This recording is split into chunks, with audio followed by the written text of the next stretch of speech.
I became an anarchist mainly, and not because of the ecological issue, let me make that very plain, mainly because I was following what seemed to me to be a very distinct historical trajectory. I had been formed by the 1930s, the era so-called Red Decade, when the workers' movement was a very important fact in life. It seemed as though the American working class and the European working class and elsewhere would change the world. And I went into union organizing in the 1930s and went into industry as soon as I became of age, worked in foundries under very difficult conditions, worked in auto plants, went on strikes, and by 1948, I came to the conclusion that the workers were not going to change the world. That's number one. But the second consideration, which was very important with me, was that the Marxian class analysis did not seem to cover the whole area of oppressions that I thought had to be eliminated. Specifically, oppressions based on gender, patriarchy, for example, oppressions based on color, oppressions based not on class, but on hierarchies. So I was not only concerned, after having been a Marxist for many years, I was not only concerned now with economic exploitation, I was also concerned with social domination.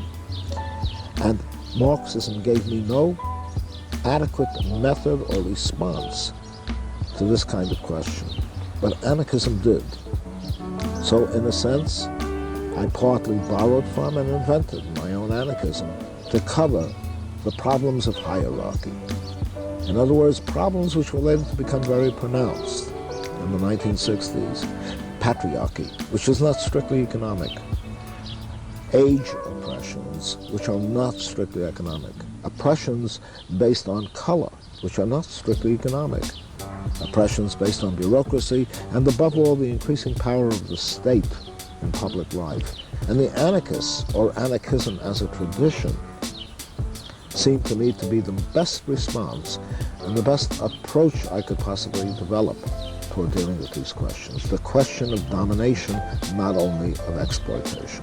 What would exist even if you abolished class society as a residual form of oppression, notably hierarchy, which I felt the anarchist tradition addressed more correctly and more fully than Marxism. As to the question of work, do you believe that work is inherently hierarchical? No. That is another great quarrel I have with Marxism. Friedrich Engels, Marx's famous collaborator, had written a work called On Authority. It was an outstandingly disgusting work. Why? He tried to argue that in order to operate, say, a steel plant, if my memory is correct, you would have to have hierarchy. That is to say, you would have to have a system of command and obedience in order to organize the plant. Now, I have worked in steel. I have seen how workers can do, through their own self-organization, the necessary productive activity, and even more effective than under a hierarchical system, the necessary work coordination on their own. So I knew, first of all, that Engels didn't know what the heck he was talking about, even though he himself had been a capitalist throughout his mature years. As people should know, Engels was a textile manufacturer and provided Marx with a livelihood from part of the profits that he got. But very important was the compelling notion that under a socialist or communist society you would have to have hierarchy. And secondly, there's also the notion that existed in Marx. In Volume 3 of Capital and in the Grundrisse, these are major works of Marx, obviously, which many Marxists read, or at least profess to read. Marx emphasized that there would always have to be a realm of necessity. Somebody would have to do the dirty work, be it coal mining, cleaning up the garbage, blah, blah, blah, blah, blah. And that for him, freedom began when you left your job. You see? When you left your job, then you would remove your overalls or you remove your work clothing and get into your nice, how shall we put it, free clothing, colorful clothing, and live in the realm of freedom. Now, bit by bit, I began to object to that. I began to see how it could be possible with new technologies and with an entirely new atmosphere, even in factories, to make work more pleasant and more playful, and how machinery could begin to replace the most onerous types of work, which constituted Marx's realm of necessity.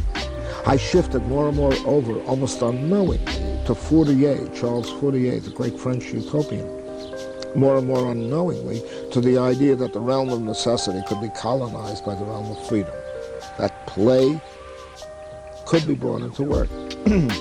And I had many dramatic examples of that. My mother, who was born in Russia, had seen peasants harvesting, and the way they did that was with a sense of joy. They brought vodka with them, they brought food with them, and they turned harvesting into a picnic. This was in a pre-industrial society.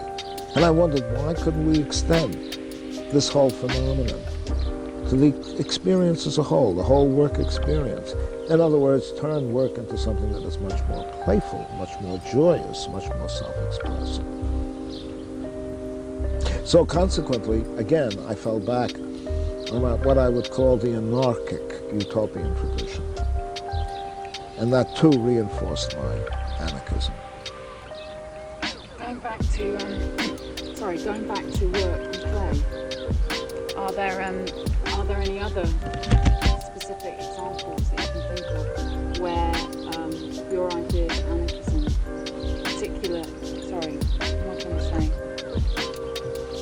what I would like is more specific experiences that you may have had with organising or being part of non-hierarchical work and work and play.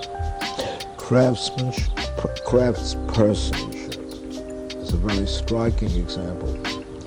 I could envision, and I also saw to a great extent, the way in which machinery could replace most of the onerous aspects of work, most of the demanding aspects of work. And where, for example, in the case of gardening or the cultivation of food could become more playful if it was scaled to human dimensions instead of agribusiness with its sweeping machinery going across endless fields of the same crop. How it would be possible, and I had this as a direct experience, not something that I had to read about, how gardening could in a sense become almost like a dance. Certainly it was much better physically than jogging.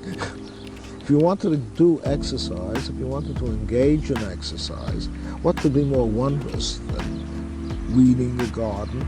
What could be more wondrous than planting? What could be more wondrous than supervising the growth of a garden or supervising the cultivation of food? That this need not be work that is really the product of the sweat of your brow. That in fact collectively, particularly as a collective, work could be done more joyously. And some of our finest work songs come out of collective efforts. I have a whole repertoire of Russian folk songs which have to do with work. Peasants gathering together and cultivating food, and peasants singing and feasting and doing all kinds of things in addition to harvesting, so that a work day became a joyous experience and almost a fulfilling one. Tolstoy, in the novel Anna Karenina, has a wonderful passage where his real hero, Levin, who's really Tolstoy, of course, is watching peasants go to work. And the image he creates, which is a very real image, since I did not have to read Tolstoy to get that image, I got it from my mother when she lived in Russia and lived amidst the peasantry. It gives you an image of Sasha and Sergei, come, we have to do this and do that, have a drink of vodka, and so on and so on and so forth. And people are singing as they are working. And you know, agricultural work, leaving mining aside, is supposed to be the work that is above all. His real hero, Levin, who is really Tolstoy, of course, is watching peasants go to work. And the image he creates, which is a very real image, since I did not have to read Tolstoy to get that image, I got it from my mother when she lived in Russia and lived amidst the peasantry. Gives you an image of Sasha, Sergei, come, we have to do this and do that, have a drink of vodka, and so on and so on and so forth. And people are singing as they are working. And you know, agricultural work, leaving mining aside, is supposed to be the work that is above all the most onerous type of toil, certainly in a pre-industrial society. But it was done quite frequently very joyously. You see, and this is my direct experience was exactly engaging in gardening, and also in devising a variety of solar structures. You see, I had founded an institute called the Institute for Social Ecology in Vermont. And there we were teaching students 3 months out of every year during the summer. And we were constructing alternative technologies. And the joy that entered into the work in which we engaged was extremely exciting and extremely elevating and really nourishing for the human spirit. And this was a personal experience. So why do you think work and play became separated? I think work and play became separated because of exploitative purposes and domineering purposes. Going as far back as ancient Egypt, to take a case in point, the building of the Great Pyramids at Giza, one knows about them, the Khufu Pyramid, which is one of the very largest, if not the largest, was actually erected, constructed in great blocks of stone, which pulled by human beings and pulled up ramps, so it is supposed, until these giant pyramids were built. Louis Mumford calls that the mega machine. The first machine was human labor being placed into coordination with different other workmen. That these giant pyramids were built not simply to honor pharaohs, but in a sense, the ruling classes got a joy out of sitting in the shade and watching these lower human beings perform work that is almost bestial in character, work that in fact today, not only today, but even in fairly pre-industrial times, a few centuries back, would have been done by animals. They enjoyed, and this gave them, it enhanced their prestige to feel that they were the observers of other people pulling these huge blocks of stone. It was a form of conspicuous consumption, so to speak. It was their way of showing off their authority by having other people in a condition of subordination pulling these great blocks of stone, which could have been pulled by animals. And so, work to begin with became, under hierarchical conditions, a way in which you defined your superior status. If you did not work, if your hands were not calloused, you were a superior human being. In fact, more properly, you were a human being, and they were not. They were subhuman beings. That's one condition. The second situation that led to work becoming onerous and brutalizing was exploitation, quite obviously. The Industrial Revolution in particular reduced people literally to adjuncts of machines who were to be exploited savagely with no regard to the amount of hours involved. It was usually from early hours of the morning. They would begin in the summertime. They would begin to work at as early as 4 o'clock in the morning and wouldn't finish until sunset, which might be as late as 9 o'clock at night.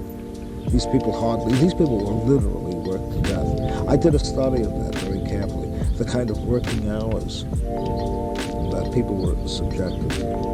And this was outright exploitation, making profit to compete and reinvest and sort of get ahead in a dog-eat-dog market economy. But do you think that the only criteria for capitalism's exploitation of labour is simply economic? Do you think there are other factors? I think there are psychological factors. I think these psychological factors are still rooted in the image that I tried to give you of the Egyptian rulers who sat and watched in the shade and were being fanned by slaves or serfs. Psychological factors in which they felt elevated by the degradation of other people, and specifically by them doing, that is, other people doing onerous work. So I think that there's a psychological factor in that as well. I think exploitation is strategic. I think there are very important psychological factors which I think people have to cope with. And I don't think they have faced these psychological factors involved in doing onerous work and doing drudgery. This happens even in the family. Years ago, in the patriarchal family, the men sat and watched women carry the water, as it were, feed the babies, gather the food in the most superior manner. And they sat and they may have smoked the hookah, or they may have smoked, they simply relaxed and told tales, and then they went out and they did their manly thing of hunting game, and then came back again, or they went to war. War may have very well emerged as a male diversion, you see. And they also sat around engaged in creating religions and so forth, telling stories and trying to comprehend the universe. And women did the brute labor of much of early society. And again, there was a sense of superiority, a very important sense of superiority. So this sense of superiority, work is rooted not simply in exploitation. Onerous workers. It has its sources not simply in exploitation.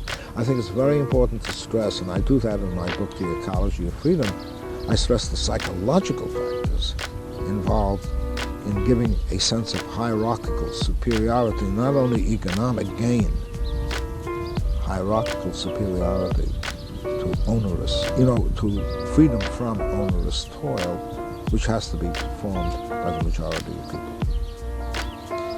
What do you think are the new visions that social ecology can offer people around the reorganisation of work? Very far-reaching, I would like to think.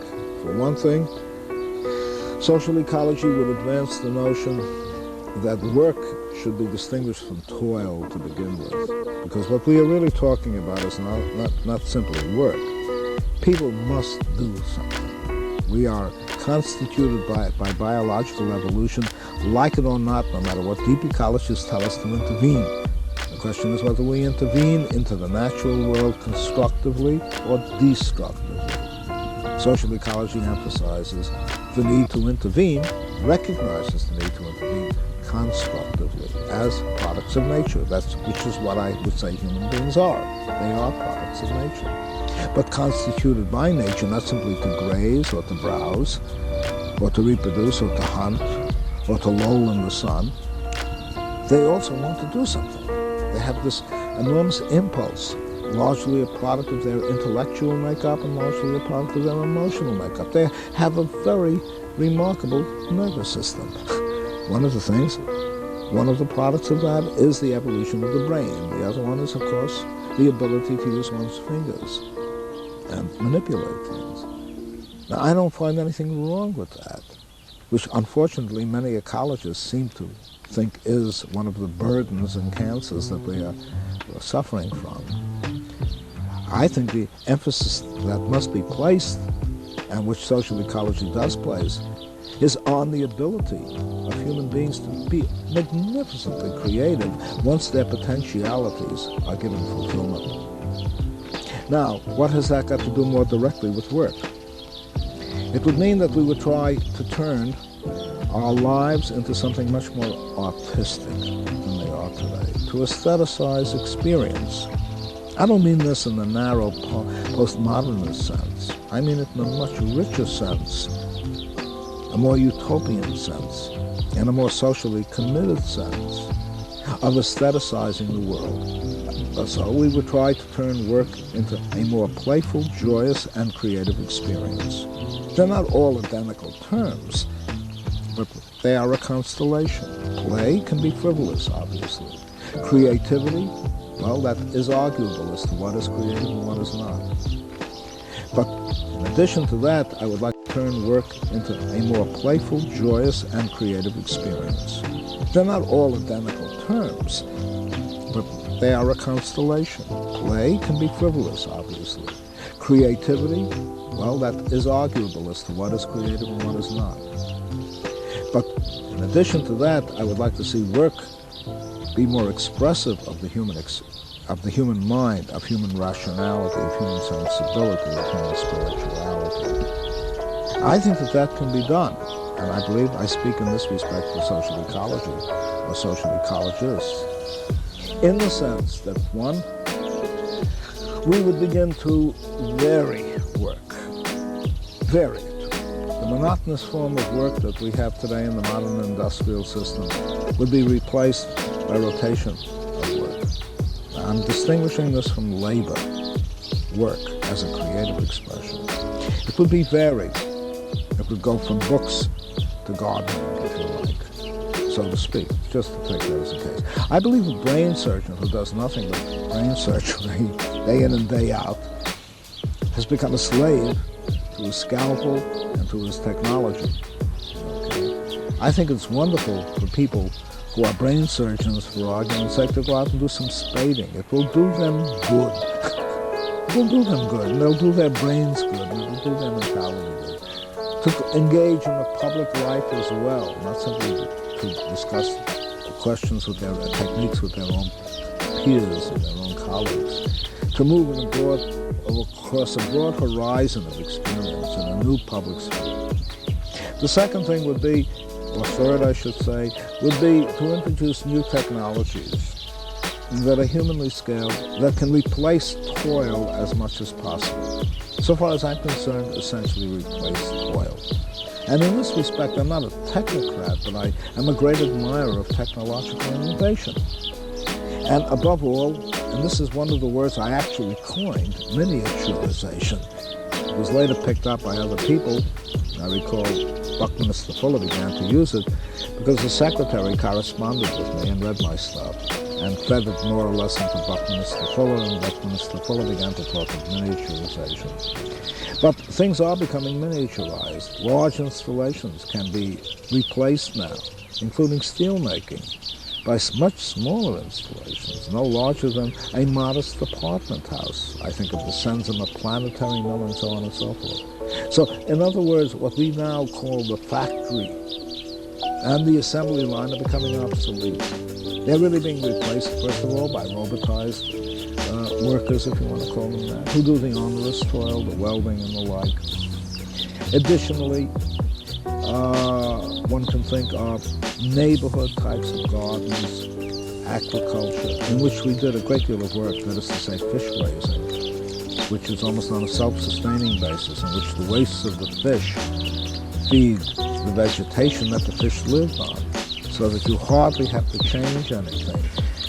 It's a self-renewing process. I can think of ways of living and cooperating that would diminish so greatly work and would also make it so pleasant, in which people cooperating with each other would share tasks and enjoy the process of sharing. It's not just a question of working, but enjoy the process of sharing.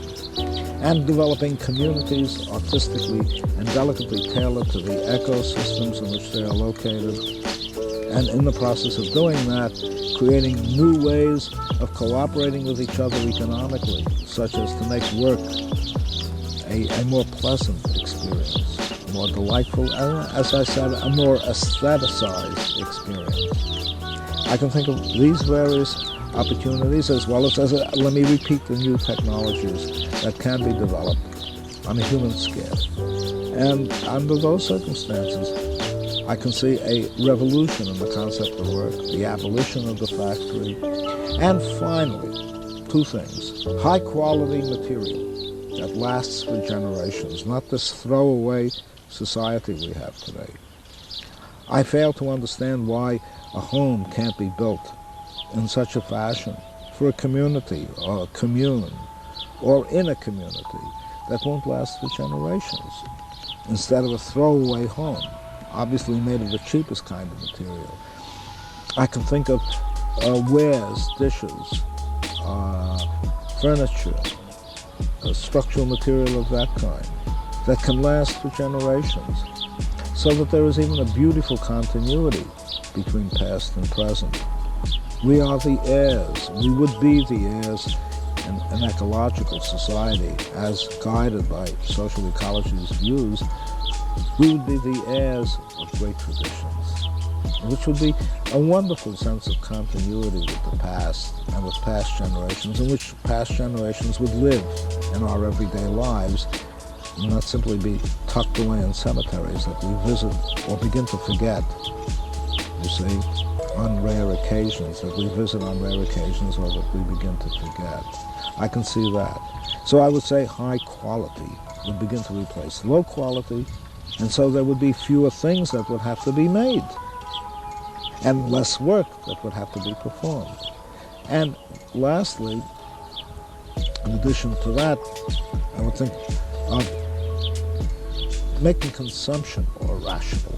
Our consumption today is not only irrational, because we are continually bombarded by media that encourages us, almost coerces us to buy, especially when they get hold of children, begin to nag their parents as they walk through a supermarket to buy Cookie Krispies or whatever they have.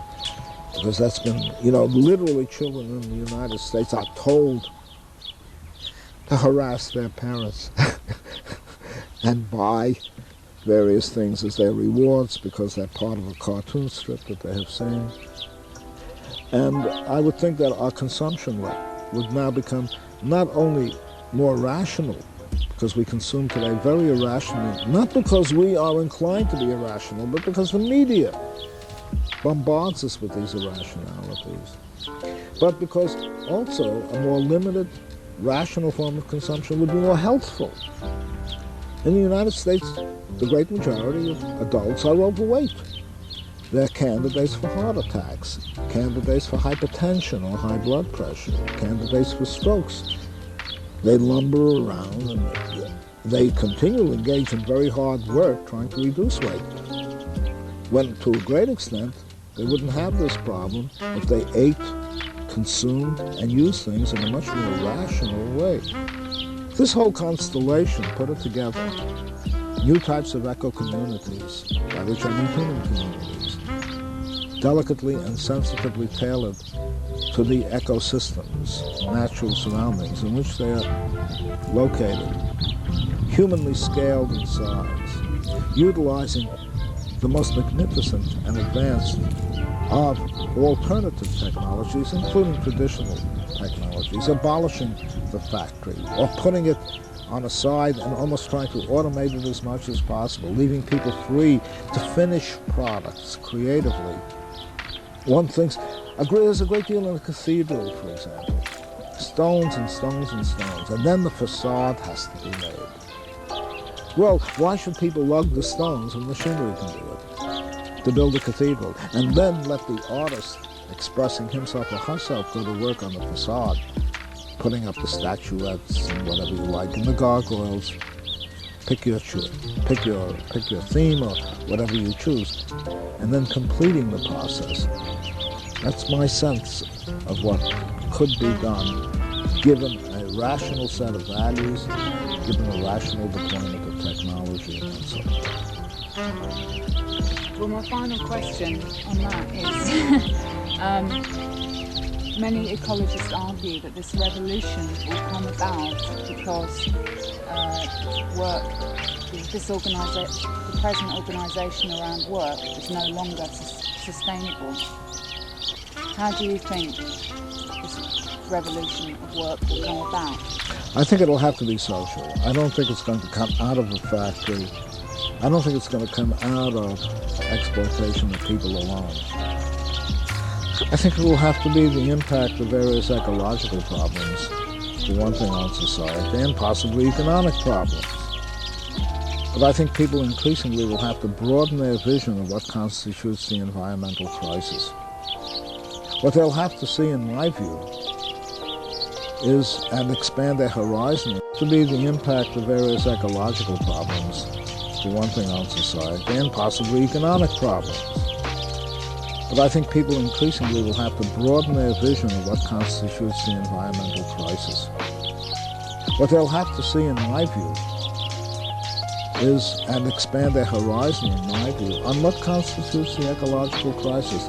We have a crisis not only in capitalism's destruction of the natural world, which is most fundamental, this grow or die mentality, which is turning soil into sand, turning vast forests into newsprint, turning large bodies of ocean into sewers, turning the atmosphere into a poisonous miasma, as well as affecting the weather, opening holes in the ozone layer, etc. Those things which the economy is largely responsible for will be a very crucial factor. Now the point is, can people generalize beyond the most immediate impacts, environmental impacts that they're suffering from? Go beyond. I'm not saying discontinue. Go beyond trying to prevent nuclear reactors from being constructed. Go beyond the use of trying to prevent the use of chlorofluorocarbons. Going beyond the use of fossil fuels that are producing so much of the carbon dioxide, and going beyond the abuse of the motor car, which has reached appalling proportions. By the way, these predictions I made many years ago when I talked about the fact that however much they tried to clean up the automobile with all kinds of filter devices, they were multiplying the number of automobiles so that the number was canceling. You know what I mean? The amount of toxicants that were being produced by automobiles. But I think people have to go beyond these immediate issues as well as deal with them. I do not mean we suspend our attempt to try to prevent deforestation, nuclear construction, motorways, and so on and so forth. And I think people have to see this as a broad problem in the whole makeup of society. Otherwise, they will tend to be given palliatives, like the attempt on the part of the forthcoming Rio conference, in which no doubt people will sign all kinds of charters that they have no intention of obeying. You know, this circus that's going to go on in Rio de Janeiro this June. They're now talking, I gather, in May, next month.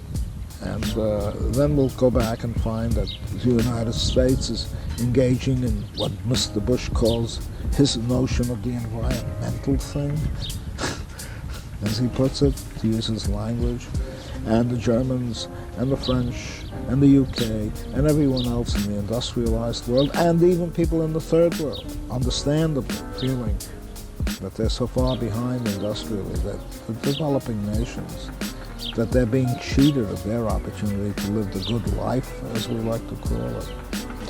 So I think people have to generalize. They have to form a coherent view and form a coherent movement that will express that coherent view and make a radical solution, fundamentally restructuring the society.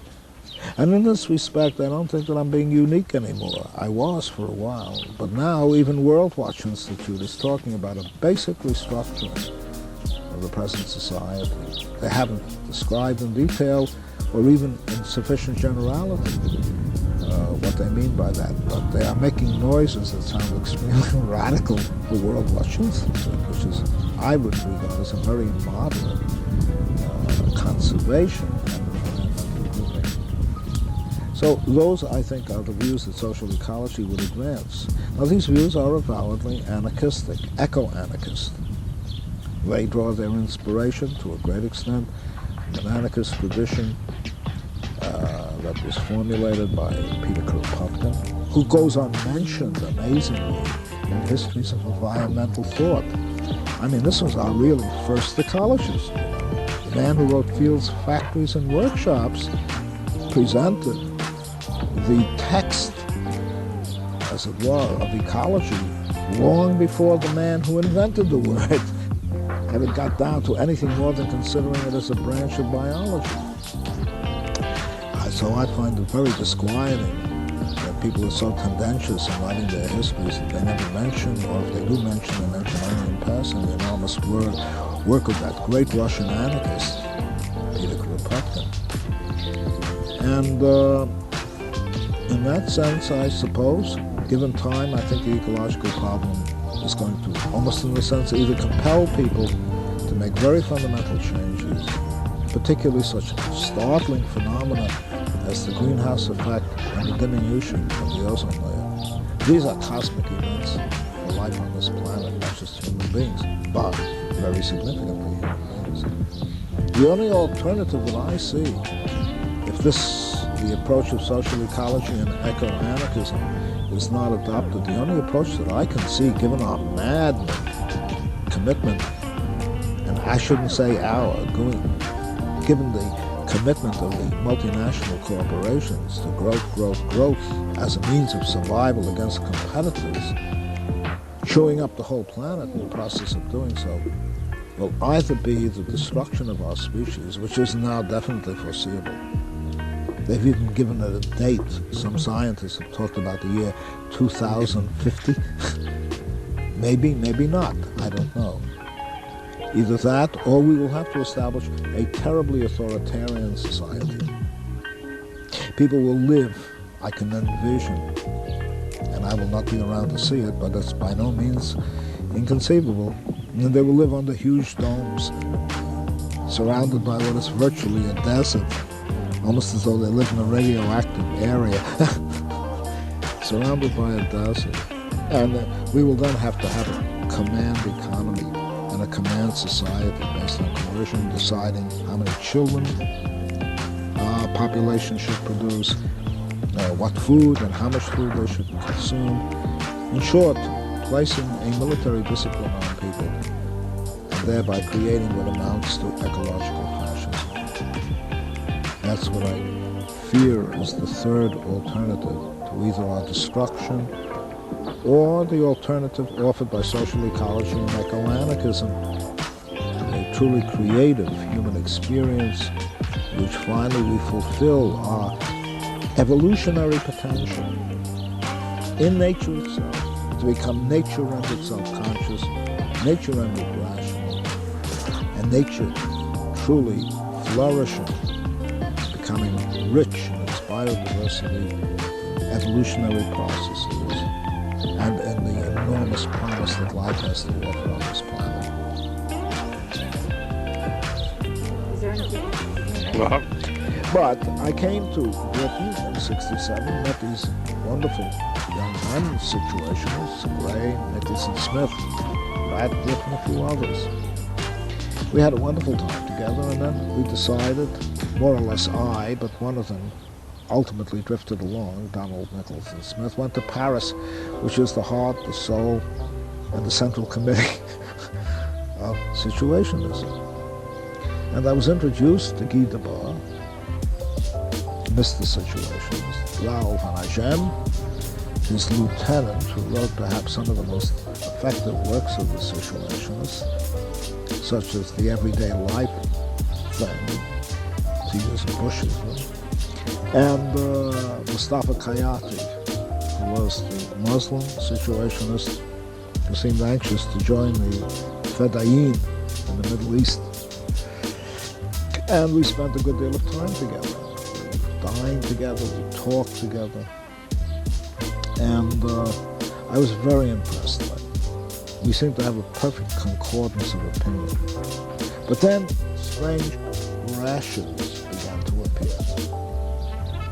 First of all, they explained to me that there were a number of people whom they had expelled, who I met in the course of living for a period of time in Paris, and that these people were people you could not talk to. You couldn't talk to them. They became non-persons. I could understand suddenly the Jacobin mentality of how to deal with opponents. You guillotine them. They didn't have the power to guillotine them. So what they did was essentially create them into non-human. And that these people were people you could not talk to. You couldn't talk to them. They became non-persons. I could understand suddenly the Jacobin mentality of how to deal with opponents. You guillotine them. They didn't have the power to guillotine them. So what they did was essentially create them into non-humans. They exterminated them, at least visually. You had to walk by them, you couldn't address them, and I couldn't stand that because I had been in the Young Communist League in the 1930s, and this is exactly the treatment that we were expected to bring to bear in dealing with Trotskyists and left-wing socialists. If your mother or your father or your uncle or your aunt or your boyfriend or your girlfriend or whatever you want, whatever language you want to use, or even your child happened to turn out to be a Trotskyist or even a left-wing socialist, they became non-persons you had to break. You had to divorce or separate or move out or move them out. And I found that to be disgusting. I found that to be irrational, anti-human, totalitarian. I found it to be Stalinist.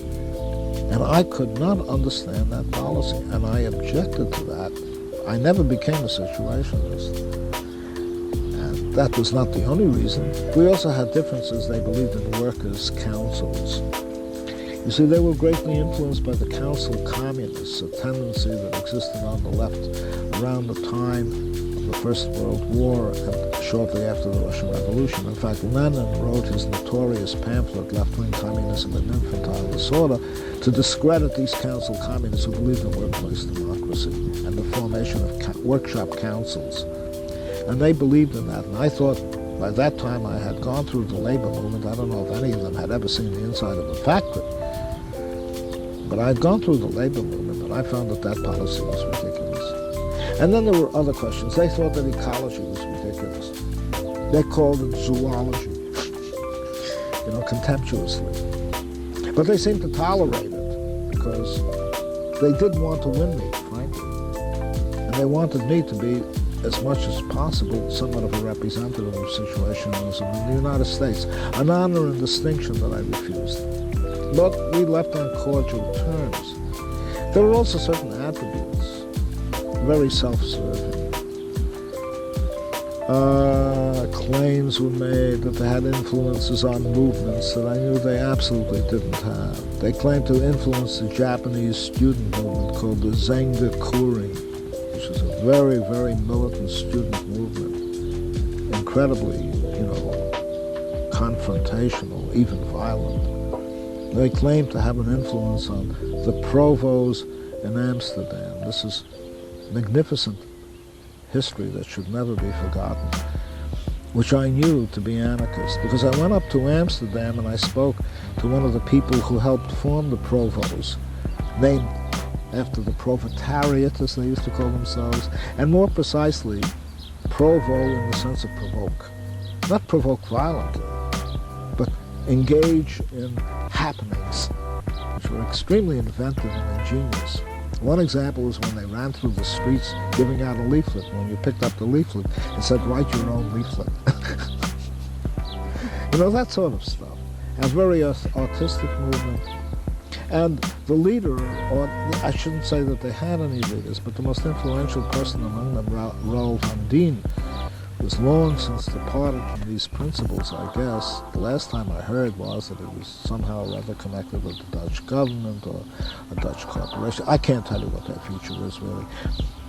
Was a Bakunjanist. His father had been a hard-line Dutch anarchist, and anarchism has a very strong influence in Holland or in the Netherlands. It has a long tradition there, going back to the 19th century. And so I knew that I had no influence on any of these groups, at least certainly those that I encountered. When I spoke to Van Dien, he amusingly said the situationists came around, gave me an ultimatum.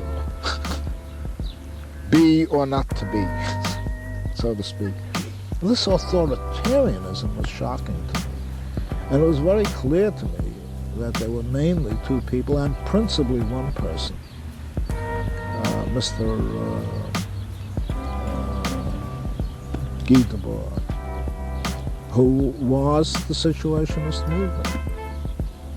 And I left rather depressed after a while, initially very enamored, and rather depressed by things that I had seen in the Stalinist movement, and by archaisms that I had seen in the old workers' movement, like workers' councils, and by a wonderful body of ideas describing the spectacle, admitted so, but at the same time, and relating it to commodity production, and yet at the same time totally oblivious to ecological issues, to gender issues. I mean, for them, feminism didn't exist. Forget it. There was almost an element of misogyny in some of the views that I heard, and a disdain for anything that had to do with the new left and the counterculture, which had enormous potentialities at that time. They were really not part of the new left. And the myth is that they are, but they weren't. They were really an artistic movement, much more closely associated with architecture, city planning, and above all, enamored of the French tradition that culminated in surrealism, going back to Marquis de Sade, through L'Autrement, and Maldoror, Comte de L'Autrement, the mysterious Comte de L'Autrement, and going into surrealism, Dadaism, and particularly surrealism. And that they were really borrowing a lot of their ideas on everyday life from Henri Lefebvre, who at that time was still either close to the Communist Party of France or was drifting away. And that there was nothing original about their ideas of le quotidien, everyday life. And that many of their ideas on the spectacle were being nourished by their commitment and their interest in the surrealist movement, the attempt to change, give surreality to experience. So in these respects they were not original. But let's be very frank, they synthesized it in a very attractive way that would be particularly delightful to young people, young intellectuals. So I left with this feeling of disquiet that there were great fault lines in this phenomenon called situationism. Ecology, feminism, counterculture, an innovative form of anarchism. They were anti-anarchists. Many people think they're anarchists. They were furiously anti-anarchists. They regarded anarchism, borrowing from Hegel's phenomenology of the spirit, as absolute freedom, which leads to terrorism. And if ever I saw people who would have led into the Jacobin movement, it was these French situationists who created non-persons all over the place and expelled at the drop of a hat, and from a small clique in Paris. Well, when I came back, these differences began to become more marked. Jean had come to the United States and visited with me, and we got into a very serious dispute about an anarchistic group, which I personally found very irritating, because I thought it was rather aimless, but whose intentions, I felt, incidentally being a very artistic group, I don't know if I should use this word, but this is what they call themselves, up against the wall motherfuckers. And they were famous throughout the United States for their artistry, their cleverness, their improvisations. And despite the violence of their rhetoric, they were really not very violent. This was all just rhetoric, as so much of the 60s was rhetoric. And they began to become very guarded. Jean became very guarded about associating with people like Up Against the Wall. They became very guarded about the ecological issue. They started to talk about, we have an expression in the United States which the Forest Service has created called Smokey the Bear. You see a bear with a ranger's hat, and Smokey always comes out with statements like, don't start forest fires, be kind to the grass, and so on and so forth. Clean your campground. They began to deal with ecology and ecological issues of all things, these pronounced issues. They began nuclear power, everything like that. They began to deal with them as being absurd, irrelevant. The real thing was to form workers' councils. Well, who the hell needed situationism for that kind of argument? I could easily go back to Anton Pannekoek, the old council communists. Their literature was around. I could go back to others. That wasn't new. Absurd, irrelevant. The real thing was to form workers' councils. Well, who the hell needed situationism for that kind of argument? I could easily go back to Anton Pannekoek, the old council communists. Their literature was around. I could go back to others. That wasn't new. So they became nasty. And then, amazingly, they did something that was astonishing. They expelled their whole English group from Paris. Now, so far as I could see, their English group was larger numerically than the Parisian group. And that meant non-persons. And they sent me a letter in which they, in the most insulting manner, almost unspeakable manner, expelled me from an organization I never joined. I mean, this juvenility began to continue on and on and on. So they expelled their whole English group, because their English group was associated with Americans who felt that their policies on up against the wall and so on and so forth were erroneous. And that meant you couldn't talk to them. And they expelled me when I never joined. I never became a situationalist. And finally I got sick and tired of the whole group. And but we did, while we still had somewhat of a honeymoon relationship with them, not knowing too much about them, I must claim I helped introduce situationism to the United States. I didn't know, this was before I went to Paris. We translated, we did not translate it, we duplicated on a press up in the Catskill Mountains, that's north of New York City. We duplicated on the press some of their better works, their stuff on the poverty of student life. And its first American edition came from our press, which was publishing an anarchist periodical called Anarchos. Taken as a whole, looking back, I found that Guy Debord was an utterly obnoxious person, very unfeeling and very manipulative. I say this with hesitation. I thought that his attitude toward women was condescending. He was at that time, well, we'll leave the ad hominem things out. I found he was very condescending.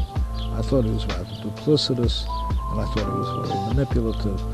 But worst of all, leaving all the differences aside on ecology, the new left, feminism, whatever you like, leaving all those differences aside, I found above all that this was amazingly close to, at least in its practice, the Stalinist movement. And most people don't realize that. You know, this whole expulsion thing. When I went back toward the end of the May-June events in '68, during the student and worker uprising to France, I tried to find out what the Situationists did. Well, I ultimately found out that they got disgusted with the movement. You know, they were that way. They got disgusted with the movement when they couldn't control it or influence it. Although they did exercise a certain amount of influence in the imaginative slogans that they generated. I don't know that they made up these slogans, but they created the ambiance that fostered these slogans like imagination to power, be realistic, do the impossible. Now, these are not situationist slogans. These were improvised by anarchists and anarchist-guided students who were waving black flags. I must emphasize that there were almost as many black flags being raised in May-June as there were red flags. And on the Odeon, the two flags were crossed together, a black and a red flag. And I recall these things. This was made up by the aesthetic tendencies that existed among anarchic youth, basically much more influenced by anarchism than by situationism. Although situationism played its role. But the situationists, the Guy Debords and the like, retreated into the Beaux-Arts and started making their own posters. And the posters were not artistic. The posters were slogans. Form workers' councils. Workers, form your own councils. Well, I'll tell you, having thoroughly studied '68, I could write a history of that very easily. Having seen '68, at least toward the end, having been tear gassed by the CRS, that was the police out there, the mobile police that the French used, I can tell you that if workers' councils were established in '68, it would be dominated by the Communist Party. Because the French workers, well-meaning, spontaneous, and everything, were still members, for the most part, of the communist-controlled CGT, the General Confederation of Labor, or workers. And the CGT would have dominated these councils and would have betrayed these councils, just as the German Social Democrats in 1918 dominated, the majoritarian pro-government Social Democrats dominated the German soldiers and workers' councils, such that even Rosa Luxemburg and Karl Liebknecht, two of the greatest figures of German revolutionary history, couldn't even become members, weren't even elected to the Congress of the workers' councils that was held essentially, which dissolved itself. So their strategy was crazy to begin with. Their practice was far too redolent of what I had seen in the communist movement. They were not part of the new left. They were really part of an aesthetic element in the new left, and they were not even in the new left. They were more in the French artistic tradition. They had borrowed many of their ideas with no acknowledgement. In fact, they felt that plagiarism was something which everyone was entitled to engage in. However, if they were plagiarized or they thought something resembling their point of view was used by anyone else, they would put up posters over Paris denouncing whoever took anything from them. And very frequently, what they thought was taken from them, they had borrowed from somebody else. So let me tell you frankly, it was a very colorful, often in some areas, primarily in aesthetics, seemingly creative, but really in many respects, a very, how shall I put it, Jacobin type of movement. And I think that they would have killed their expelled members if they had the authority and they had the power to do so. And I think that this is an aspect of situationist history that should not be forgotten. I think that they were manipulative, particularly De Boer. I think that they were unscrupulous, particularly De Boer.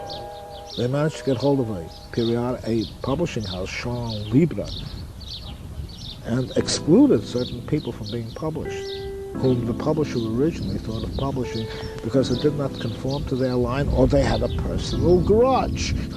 And personal grudges counted enormously.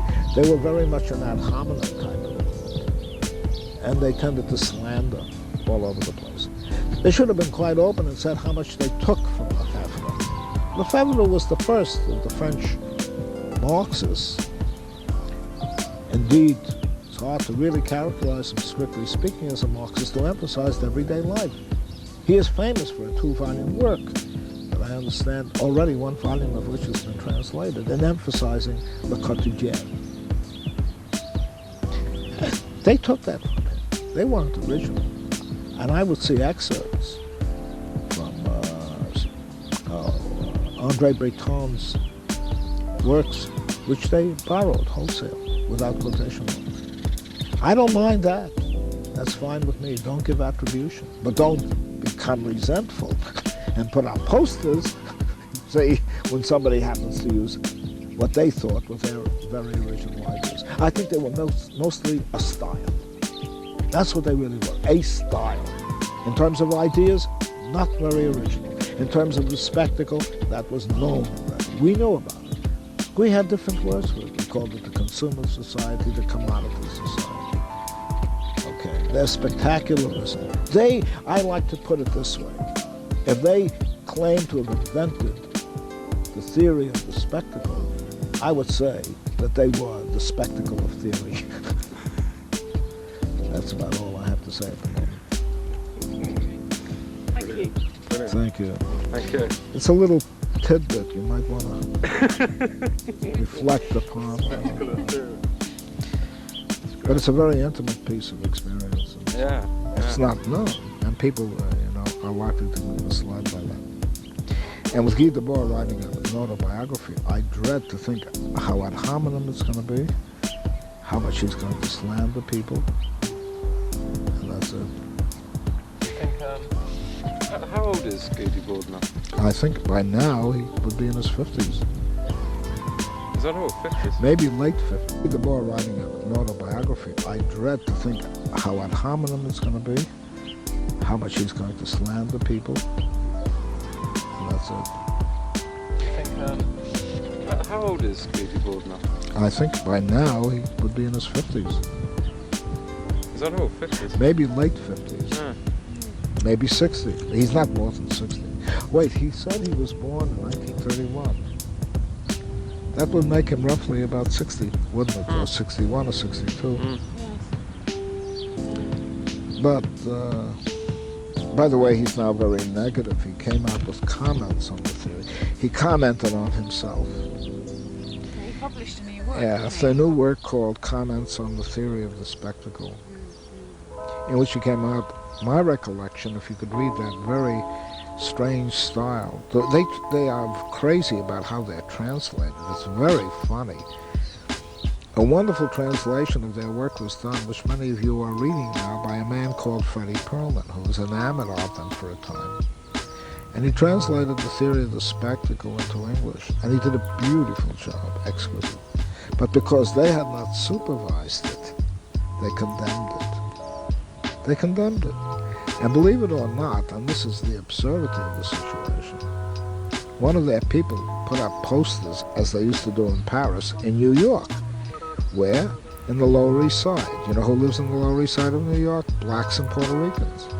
And in their garbled English, which consists of a literal translation of the French, which you can't do, they told Puerto Ricans who never heard of a situation as them, and blacks who wouldn't even go near it with a 10-foot pole, denouncing this new book, which blacks and Puerto Ricans are as likely to see as I am to see the rings of Jupiter or ride on them.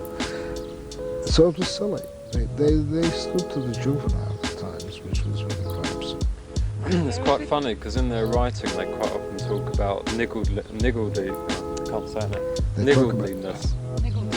Niggardliness. In the English translation, well, to be niggly is to be annoying. Is to be like this all the time, and kind of poking and aggravating, and it's more like childish behaviour. Well, they put up a statue of Charles Fourier, a bust, in one of the neighborhoods to see what would happen. That was the situation. But they were not at all. You see, a myth has grown up that they were in the forefront of '68. They were not. Yeah. Undoubtedly, there were people who were influenced by them, and Danny Cohn-Bendit, who has since now become a social democrat for all practical purposes, he's no longer Danny the Red of '68, Nous sommes tous indésirables, that famous poster of him. Well, Danny is now a Rialo and works in the government, in the Frankfurt government, in charge of emigres, people who are not emigres, people who are refugees. And Danny, in a book which I think was mainly written by his brother, called, Left-Wing Communism, something or other, a book that became characteristic of '68, although it was not, cites them, and cites particularly the poverty of student life as being very important. But I know a good deal about the poverty of student life pamphlet and all the shenanigans that went on with the student funds. You see, that was a crisis that occurred with where did the money go? If you read that pamphlet, you'll see that a lot of it had to do with where did the money go. And that's a mixed bag that I would have to go back to files and memories to find out where the money went. But in the course of doing so, of course, they made their critique of education. Life is boring. But I don't know that you can jump from one stone to another in the name of situationism to make life ecstatic. I don't think you can live on a level of everyday ecstasy. That would become boring. It'd be like eating too much caviar and drinking too much champagne for breakfast, lunch, and dinner. Life has to have these variations. It has to have its sorrows, and it has to have its monotonous moments, it has to have its routines. Otherwise, the idea of the enjoyable, of pleasure and freedom are not visible. They don't have any definition anymore. They are partly defined by certain contrasts. There are routine things that we have to do, which make it all the more enjoyable to do, shall we say, the ecstatic, or engage in ecstatic experiences. So I think that there's a good deal of juvenility in that type of mentality, that life must be one ongoing ecstasy. Just make it, it's enough to make life artistic, that's okay. Yeah. But not an ongoing ecstasy. It'd be a bit tiring, right? It would get tiring if it became nothing but an ongoing ecstasy, for the very simple reason that it would be quite impossible to know what ecstasy is. lot of time trying to. It's like having one on. Yes, it's like having one ongoing orgasm. What's so wonderful about an ongoing orgasm? Well, then you'd be waiting for the end continuously. You'd get disgusted with it. Yes. I would want it to stop for a moment. Stop. That would then become. That feeds into the question of work and toil and all the rest of that. There have to be moments when one has to confront routine activities and responsibilities to make other forms of activity, creative work, creative. And what lies behind creativity, which, as Goethe so very well understood, are the hard, painful, onerous tasks of preparing. Beethoven's symphonies and sonatas were not composed just spontaneously. This man worked and labored on his material until he produced these masterpieces. And that's the thing that we're losing today. We're losing the idea that behind every work that is truly marvelous, the merveilleux, as the surrealists used to put it, behind that lies the routine activity of preparing a canvas. You know, if you want to speak of painting as a case in point, preparing the paints, organizing the palette, and laboring carefully to finally produce that exquisite work which we call a work of art.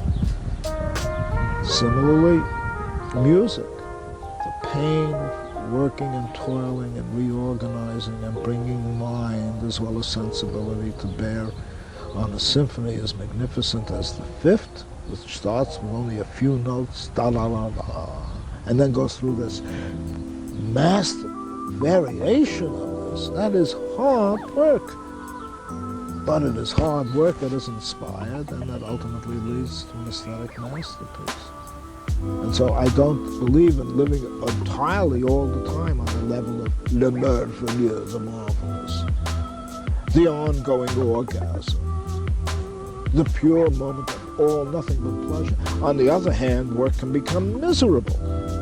That's another story. That's what we want to get out of work. That's when we get from work into toil. We get from freedom into necessity. Mooney thing, which I'm no more sympathetic to the Moonies than I am to the FBI, which had been on my ass in the 1970s for years. I had 2 FBI directors convicted on Fourth Amendment violations, and Reagan pardoned them. No, those are the famous Miller and Felt people, you know, these 2 directors after J. Edgar Hoover and the whole Watergate business. I mean, they broke into my house and harassed me here in Burlington for months. Murray, how do you want to go into this? How do you want to start this? Well, I mean, once we get on a roll, it's going to be fine. Well, very briefly, I can give you my background and tell you that I have a leftist background of 55 years, that I had been in the communist movement in the 30s, that I had been in the labor movement as an organizer, a foundryman and an auto worker for 15 years of my life. And that I'm not a right-wing, reconstructed right-winger. There's an alternative. You on? Yeah, I got all that. Continue or do it again, whichever you want. Well, I would really like you to start all over so we can sort of make it a little coherent. I have just several points that I want to... Just let me know when you're shooting for the thing. Okay, we're on. So you can start anytime you want. Well, I'd like, after the recent experience of Russell Means, and the attempt, in my view anyway, to break up the meeting that occurred in the Ira Allen Chapel, is it, of UVM, just about a week or so ago, I'd like, frankly, to present a position that is neither in support of the CIA or in support of the KGB, one that goes beyond the Cold War. I do this as a person who has been in left-wing movement since the 1930s, who has never deserted the left, but moved, if anything, more to the left, while much of my generation has, in fact, after a good deal of disappointment with Stalinism in the 1930s, moved more and more to the right. And I'd like to present an alternative voice here, which is neither pro-CIA, nor pro-KGB, nor pro-Sandinista, but which tries to speak for what I think are the highest ideals of socialism in the days of Eugene V. Debs, or of anarchism in the days of Emmett Goldman. And I'd like to suggest that there are alternative positions that can be advanced around the whole Nicaragua issue, which I regard right now as a touchstone issue, because I think it challenges the whole mentality of the left. I think it challenges its program for oppressed peoples. I think it challenges its ability to speak to the American people in a voice that is no longer Russian Bolshevism or German Marxism or Chinese Maoism, if you like, and that can advance the cause of human rights, particularly those of Indians, who are perhaps the least represented people in the world today. And we are not talking of American Indians alone as we mean them in North America. There are 140 million Indians who live in what we call Latin America who have no voice anywhere. And Russell Means tried at least to articulate that to the best of his ability. While I didn't agree with everything he had to say, and I certainly do not respect the Moonies, I feel that he is in a very serious situation, the situation being mainly that he went down to Nicaragua some time back, went there with a very open mind and with very supportive attitudes toward the Sandinista regime, came back very embittered, and immediately had all doors on the left shut to him, which I happen to know to have been the case. And I've seen that happen to other people before. And I would like to suggest that this is a much more deep-seated problem than the way it has been presented up to now. The way it's been presented up to now, for example, by people like Doreen Kraft and Marvin Fishman, among others, for whom I bear no animosity, has been one of whether or not there were negotiations in 1985, was there an agreement in the summer of this, and was there a disagreement, or was there a falling out, were there mistakes, were there not mistakes? What I'd like to submit is that there are much more deep-seated issues involved in these negotiations. The first thing is that it is possible, I believe, to be a person of the left, or at least I would like to hope that you can be a person of the left, without swallowing a hard-line Marxist-Leninist ideology, or even a soft-line Marxist-Leninist ideology, and still be opposed to corporate capitalism, still believe in a society in which the wealth of the world is equitably distributed, human rights are respected, and yet not commit oneself to dictatorial policies on the excuse of CIA attacks or KGB attacks. And that socialism, at its best, in Debs's tradition, or anarchism, can rise beyond the Cold War and be independent, as it once was years ago, of all sides in the world conflict. And this is what is a matter of deep concern. This is what the Nicaragua issue is now beginning to raise. Murray, I'm sorry to interrupt you, but where in Marxist-Leninist writing or theory do you find the incompatibility with any kind of autonomous group, for instance in Nicaragua or in the Soviet Union or in any socialist country, having a kind of autonomy and still being part of the country? Well, it depends upon what you mean by autonomy, obviously. I mean, cultural autonomy is celebrated in the Soviet Union. But the peoples themselves do not have any real autonomy. In day-to-day in real political life. They are controlled primarily from major centers, just as Paris controls France. So Moscow controls the rest of the Soviet Union. And to a great extent, and this is what worries me about the United States, Washington is controlling more and more of the country.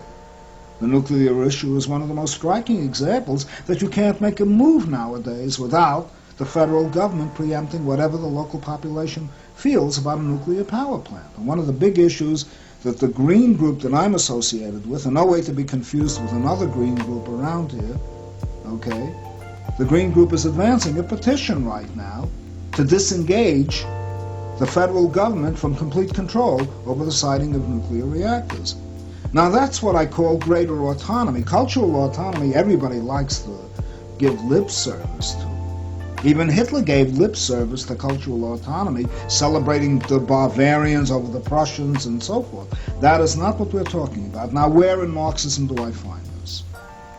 I find this, first of all, in the Marxist concept, in Marx's own writings, and heaven knows that I have studied Marx backward and forward. I find it in Marx's writings, and I don't have to cite them unless you want me to, where he makes the claim, beginning in the Communist Manifesto, that capitalism is a historically revolutionary force. that it is creating the preconditions for socialism by industrializing society, by breaking down all local bonds, and by detribalizing, as it were, earlier societies, bringing them into what he calls the mainstream of history, by which he means an industrial society. And he uses the word in the Grundrisse that capitalism is permanently revolutionary. Despite his criticisms of capitalism, he felt that it was historically necessary to go that route. And that route led not only to industrialization, but it led to centralization and it led to the nation state. Now one can agree with that or disagree with it. There were socialisms that opposed that point of view. People forget or do not know that in Russia, the populists, the famous Narodniki, who later would form the Social Revolutionary Party, did not believe that Russia had to go through capitalism. They believed that you could start from the peasant village, take what is best in Western industrialism, integrate it into local autonomous regions, or what we would today in the ecology movement call bioregions, and produce a confederal form of association, not a nationalist form. America experimented with that in the 18th century as well. And I would go on to say that that recurred again in Spain during the Civil War, when the anarchists, whether one agrees with them or not, advanced the idea of workers' control of industry, of confederation, of regional control, in a balanced, rounded, and hopefully a felicitous society without the centralization and oppressiveness of the nation state. These were different routes to what we call modernization. And the world was faced with that in Europe going as far back as the 16th century.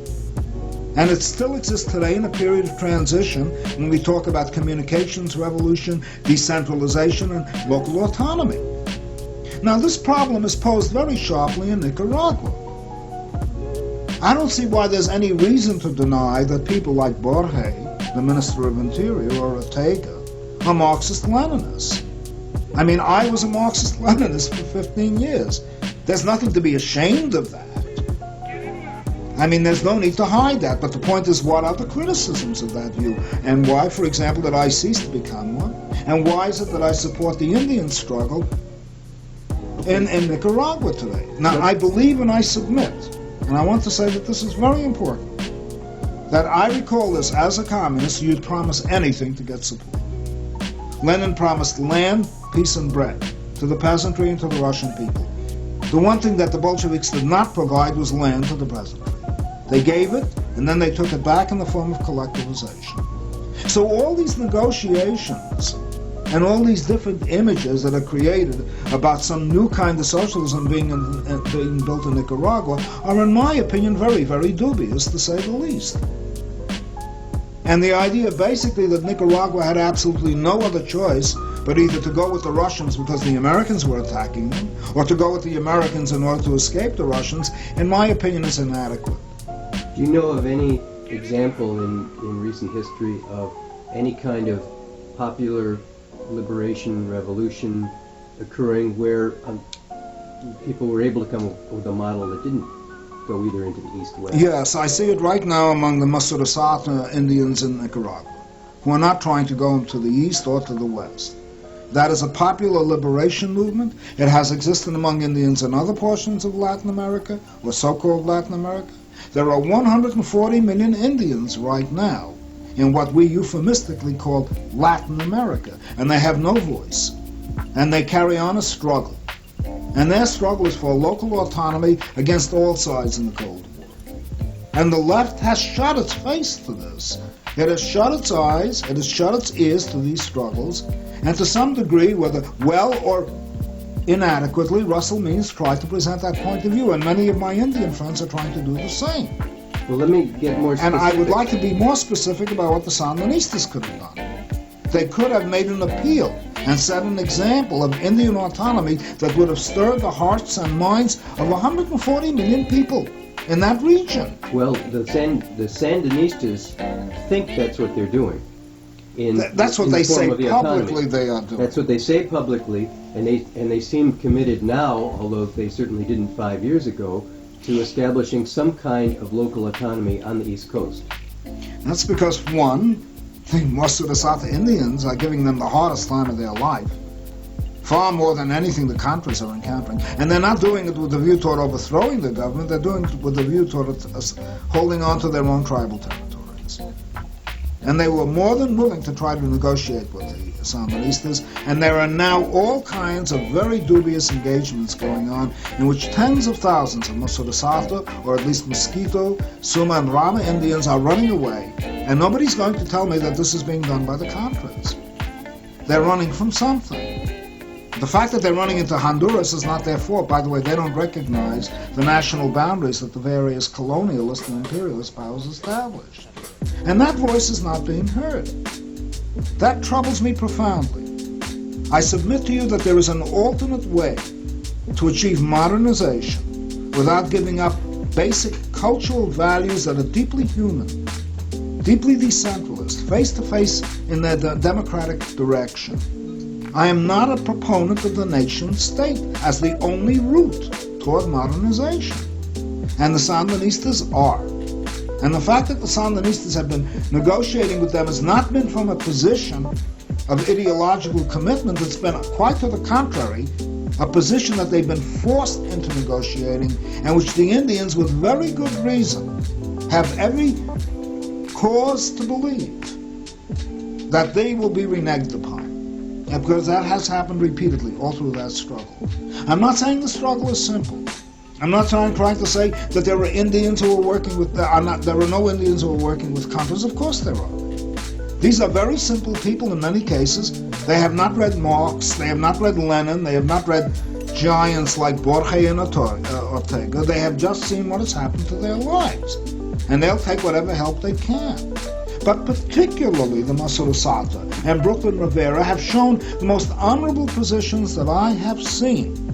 And this has been based not on visits that I have made, guided around by Sandinistas, where pictures of Lenin have been removed and put in the closet. And this was told to me, by the way, by people who are supporters of the Sandinista regime and have gone to Nicaragua.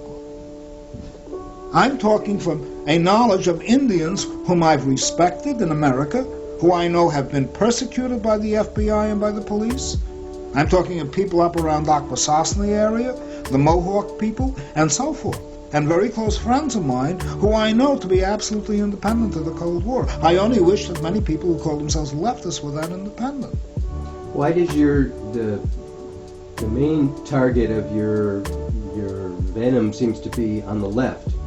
And you single out Nicaragua as an example of a country that has a terrible relationship with its indigenous peoples. But certainly you could find many other examples of countries that have bad relationships with indigenous peoples. Absolutely, I'm not denying that, but it's precisely because people who call themselves leftists and take on the legacy of the socialist ideal come out and betray that ideal that particularly disturbs me. I have fought militantly, as outspokenly as I can, against what's been happening in Guatemala, what's been happening in Chile, what's been happening throughout the military dictatorships subsidized by American corporations and by the CIA. But right now, the Nicaraguan issue is a pinpoint issue because it's bringing all of these problems into focus.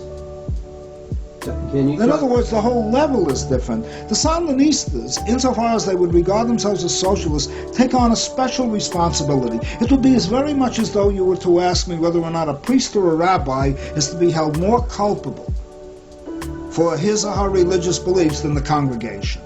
And I would say that they are far more responsible. And precisely because the Sandinista regime calls itself socialist, that I have to examine what it is doing and whether it's behaving substantially differently from the way in which ordinary people, and more particularly even some of the military, behave in Latin America. That's number one. And secondly, this focus is being forced upon.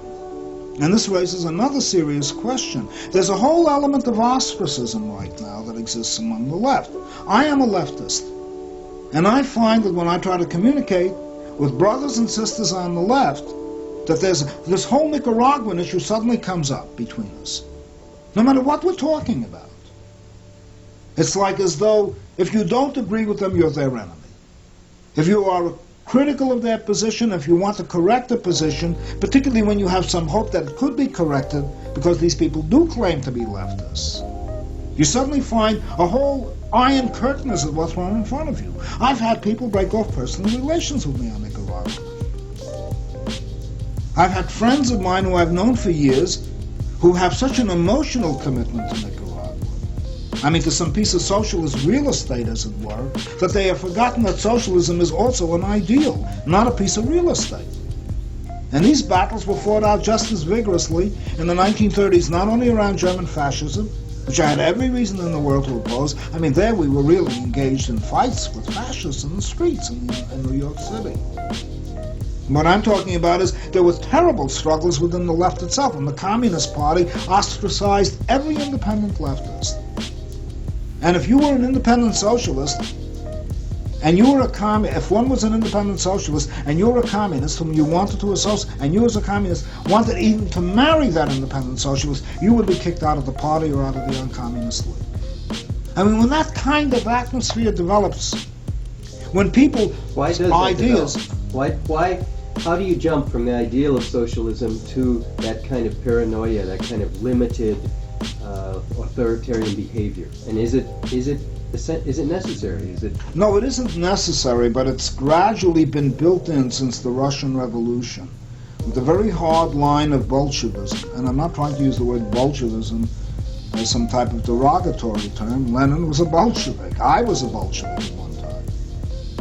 A certain hardness has been built in. When you were a Bolshevik, what did it mean to you? It meant to me that there were certain people, even if they were socialists, and even if they were democratic socialists, and we were not, I assure you, we were very authoritarian. Mm-hmm. If these people challenged our views, they were objective instruments of, we didn't have an FBI that prominently, they were objective instruments of fascism.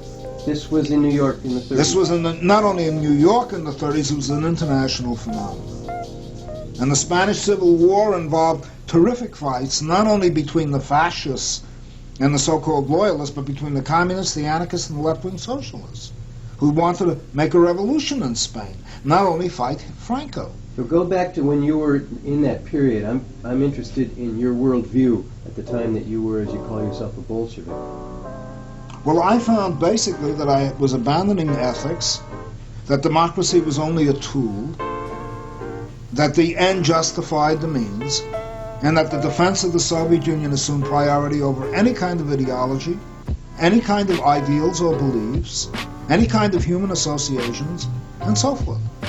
With the result that, being quite young at that time and not knowing much better, owing to my commitment to the workers' fatherland, as it was called, the socialist fatherland, I abandoned my entire morality for a period of years and found that it was corrupting me. It was destroying me as a human being. I had to accept lies that were patently untrue, you know. I saw the whole Bolshevik Central Committee practically executed by Stalin as being Nazi agents on the most preposterous charges. Lenin's closest friends were slaughtered by Stalin. Hardly any of them survived.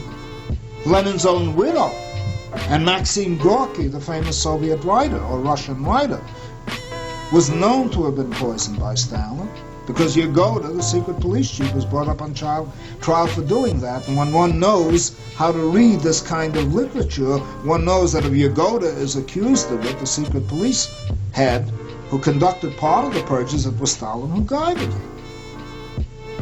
That kind of blind loyalty to, in that case, the Soviet Union, or in this case, to Nicaragua, I don't see with the left. I mean, I think if you talk with people that certainly support Nicaragua, I get a sense there is more working with it, hoping it's going to evolve, day to day.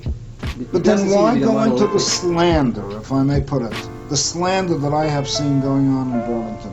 There has hardly been, from my experience over the past days, before Russell Means began to speak, a poster. I saw this right up at the Peace and Justice Center, in which written over Russell Means' photo in that poster was CIA agent. I don't believe Russell Means to be a CIA agent. I don't know about the Moonies. I have no love for them. And if I'm asked why Russell Means is obliged to go to the Moonies, I would say in great part because the left has closed its door to him the moment he became critical. And he made that very clear in his speech. He said that when he came back as a Sandinista, critical of the Sandinista regime, he had a business of his own, and doors were being closed to him by the liberals as well as the left. And we had the same situation going on in the 1930s. Now, the point that I really want to get to, it's not a question of what the Sandinistas are going to do from one period to another. The Bolsheviks gave the land to the peasants and let them hold on to the land until 1928. In fact, Bukharin, one of Lenin's closest associates, called upon the peasants to enrich themselves, enrichez-vous, later to be executed, incidentally, by Stalin, but not because of the slogan. In 1928, Stalin proceeded to collectivize the whole Soviet Union. I don't mean even collectivize, I'm talking about placing virtually all the farmlands in the Soviet Union, or Russia to be more precise, under the control of a centralized regime. And I have seen this happen back and forth all through the history of post-revolutionary Russia. Now my concern is that I do not believe these kind of negotiations. If the Sandinistas have to be pressured into what should be in fact a policy that they should welcome, then I wonder what they will do when they do consolidate their power. Now, I don't want to see them overthrown by the CIA. That isn't the point. What I want to see happen in Nicaragua is for a reasonably, ethical, and I don't know, maybe I'm being idiotic for being ethical today, and genuinely, independently socialist or libertarian, I mean this in the left-wing sense, regime developed that will be an inspiration for all of Latin America, and particularly for the Indian population down there, which has nowhere to go and nowhere to look. They can't find it in Cuba. They can't find it in the so-called second world, which is usually called the socialist world. They're abandoned.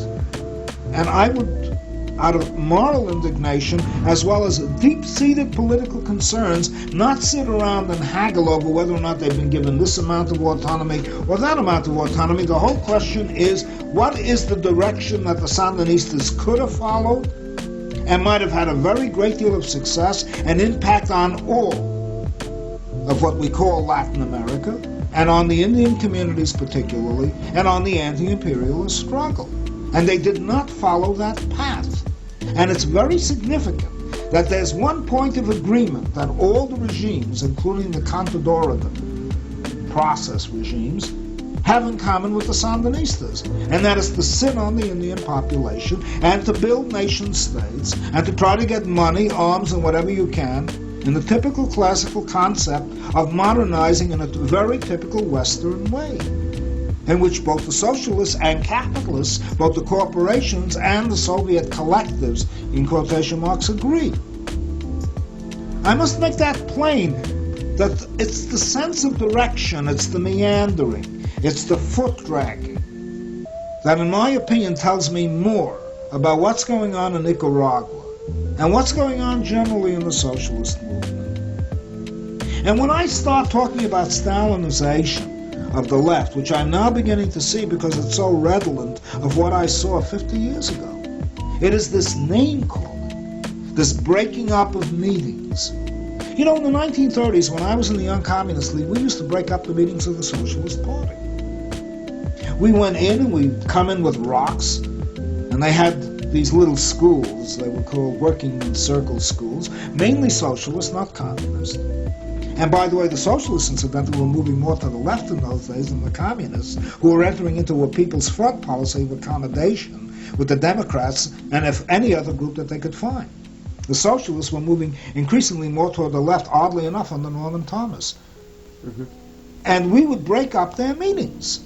We would heckle them. We wouldn't permit them to hold meetings. We'd break their furniture, we'd crash into their headquarters, and we'd demolish things. Using, our credentials as leftists, such that the socialists would not call the police, that old stunt. And I'll tell you another thing that I found extremely disquieting. Not only were there breaking ups of meetings and everything like that, there was the characterization of people as CIA, well, in those days you were fascist agents and Nazi agents. And the word that was coined ultimately for the Social Democrats was social fascists, which made it very easy for Hitler to come to power. When the Communist Party intransigently in Germany refused to form a united front with the Social Democrats by declaring that the Social Democrats were a greater enemy than the Nazis. Now, this kind of behavior was reflected in what happened at the Russell Means meeting, and that troubled me enormously. Not only did I find posters, CIA agent written over Russell Means' picture, not only that, but I saw a person whom I know very well, Ronan Murphy, walk up and down the aisle, and this was not at all reported in the press, walk up and down the aisle 15 minutes into the presentation of the film, whatever the film was, and try literally to break up that meeting. It is not that Russell Means attacked him or that Russell Means answered his arguments with his fist. That is not at all what happened. What happened was that as soon as that meeting started getting, that movie started getting underway, within 15 minutes in the most studied fashion, instead of walking out of the door and even shouting, this man, Ronan Murphy, walked up and down the aisle, shouting CIA propaganda, to a point where I was outraged knowing the man, and shouted, "Ronan, you ought to be ashamed of yourself." And then Russell Means came across the hallway, and not by any means in a manner that I personally would approve of, put his fist in the man's face as being rude. But this man was trying to disrupt the meeting. He then went out, and the press reported that he was beaten or struck by Russell Means because he objected. This was no objection. This is what we used to do in the 1930s. Disrupt meetings, and disrupt them in a fairly organized way in many cases. And I saw this repeated again by this man, and then misrepresented everywhere in the press, as though he were trying to be argumentative rather than disruptive, and trying to advance a view rather than break up a meeting. Now, I don't like the movies. I have many reasons for not liking the movies. I didn't agree with everything Russell had to say. But the one thing was that I will either be a Democrat in a consistent fashion and let people, whether I agree with them or not, have their damn meeting, even if I dislike it. And in this particular case, I liked a great deal of what Russell had to say. What in your own... Or else I am going to become an authoritarian, and that's going to be done to me. How did you cease to think in an authoritarian way? What was that history about? Where you... The Purge trials, in which I saw everyone I respected in the Russian Bolshevik movement, the men who made the revolution and the women who made the revolution, being put up on charges of the most preposterous nature. The Spanish Civil War, the total betrayal of that war by the communist movement, and many other things that were going on within the organization itself, such as the prohibition to read certain books. We were not allowed to read certain books. Anyone found carrying a volume of Trotsky's writings was automatically brought up in charges with a view toward expulsion. Anyone who spoke to a Trotskyist or a left socialist was immediately brought up on charges and expelled. And once expelled, you couldn't talk to that person. Such people became non-persons. And I don't want to see that mentality appear in the left today around the Nicaraguan issue. What was the climate that allowed that to happen?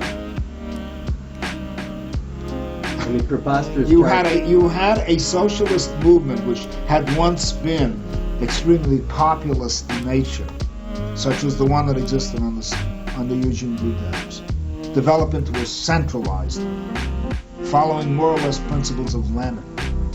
They call it democratic centralism, but in practice it was pure centralism, in which people, whether they agreed with the policy or not, had to obey that policy without criticism. I don't see in this situation any centralized leftist. There's a tendency in that direction.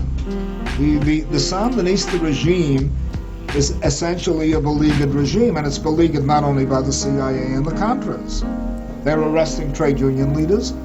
They're losing people who supported them in the revolution, like Pistorius, whom I do not regard as a CIA agent. He'd rather give up the fight than line up with either side, which he did. I see Brooklyn Rivera, a highly honorable man, being called essentially a CIA agent. So now everybody's being swept into this whole 1930s mentality. And this troubles me. I'm not saying that the left is all Stalinist. I'm saying there's a tendency now around the heat generated by the Nicaraguan issue to move in that direction. And the next thing is that I will be called a CIA agent. And I'm outraged by that sort of behavior. Let's go back for a second. Let me make a very important point here, if I may, just before we go back. Either socialism is going to be an ethical ideal in which we learn from everyone in the socialist movement, whether it be anarchists, whether it be Marx, and even Lenin, and other people like Proudhon, or it's going to take on a police mentality. And in which case, movements will not be explained because of social forces, which we always said was Marx's great contribution, his theory of historical materialism. They will be explained as conspiracies. Stalin introduced that with the Moscow trials. Everything in opposition to him was a conspiracy that was cooked up in Germany or cooked up in whatever country he seemed to have some animus toward, for good or bad reason. And everyone who spoke in opposition, even from the left, to these interpretations of ideas as conspiracies and social movements as plots by various police agencies, that person became in turn an agent.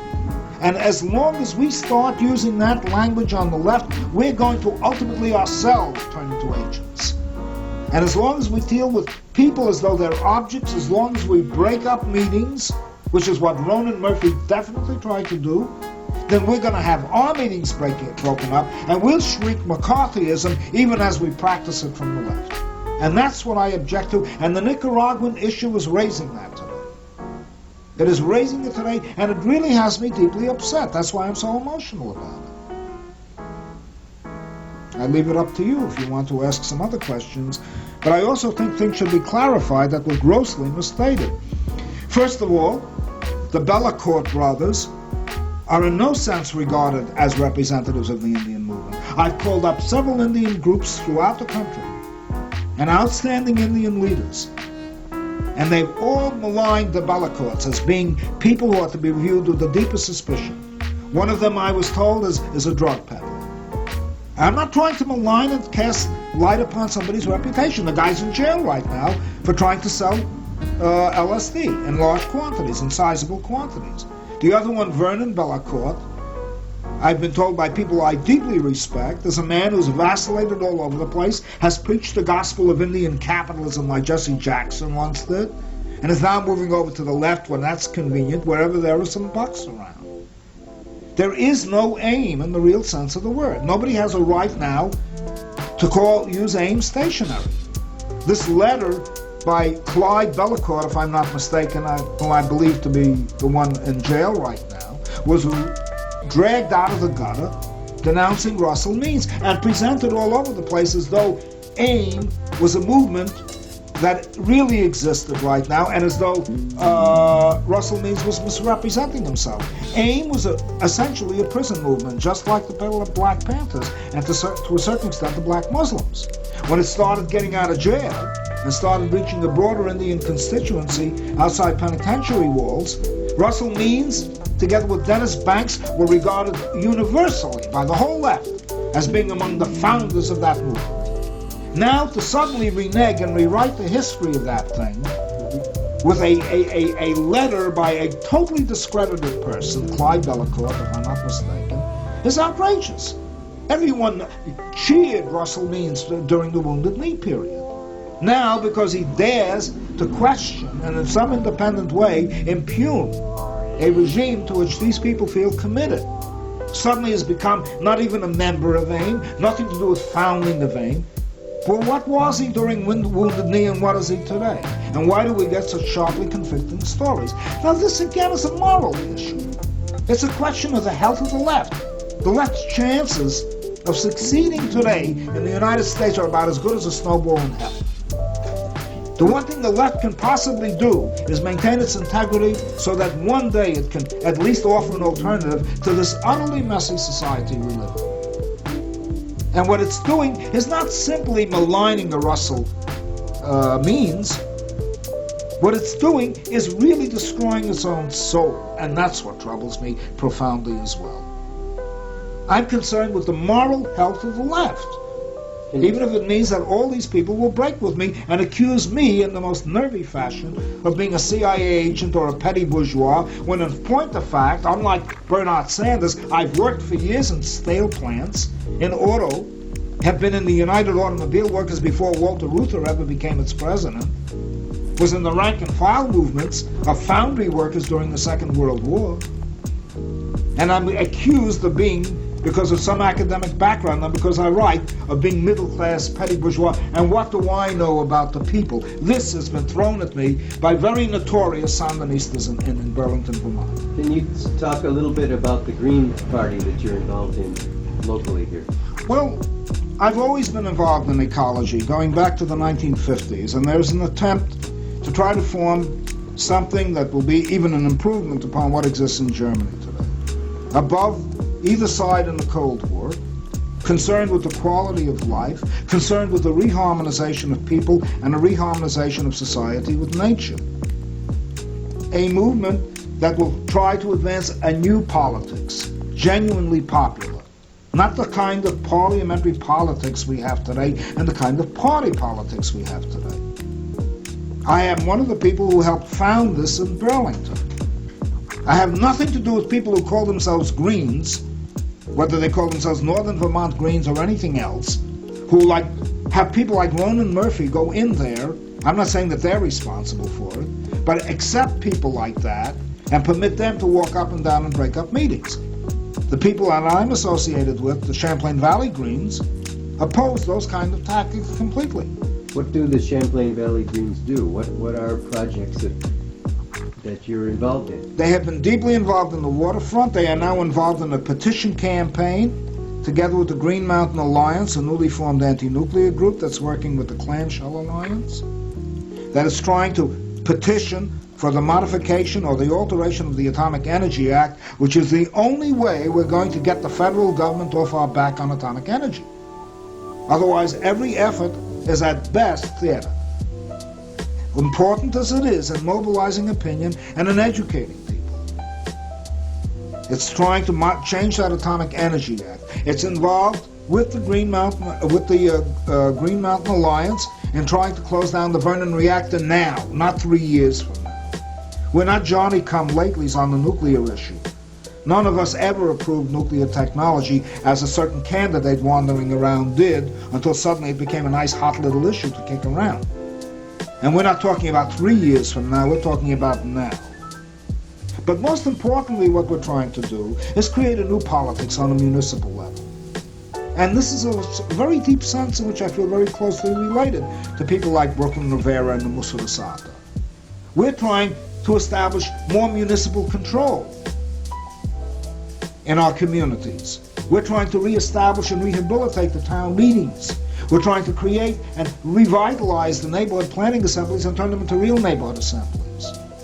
We're trying, in other words, to decentralize and put and empower the people, not to guide them, you know what I mean, like a general staff into another centralized form of control, with one-man rule in Montpelier or one-man rule in Burlington. We are deeply concerned not only with economic issues, and we have distinct programs and views on that. We are concerned with feminism, we are concerned with ecological issues, we are concerned with community issues.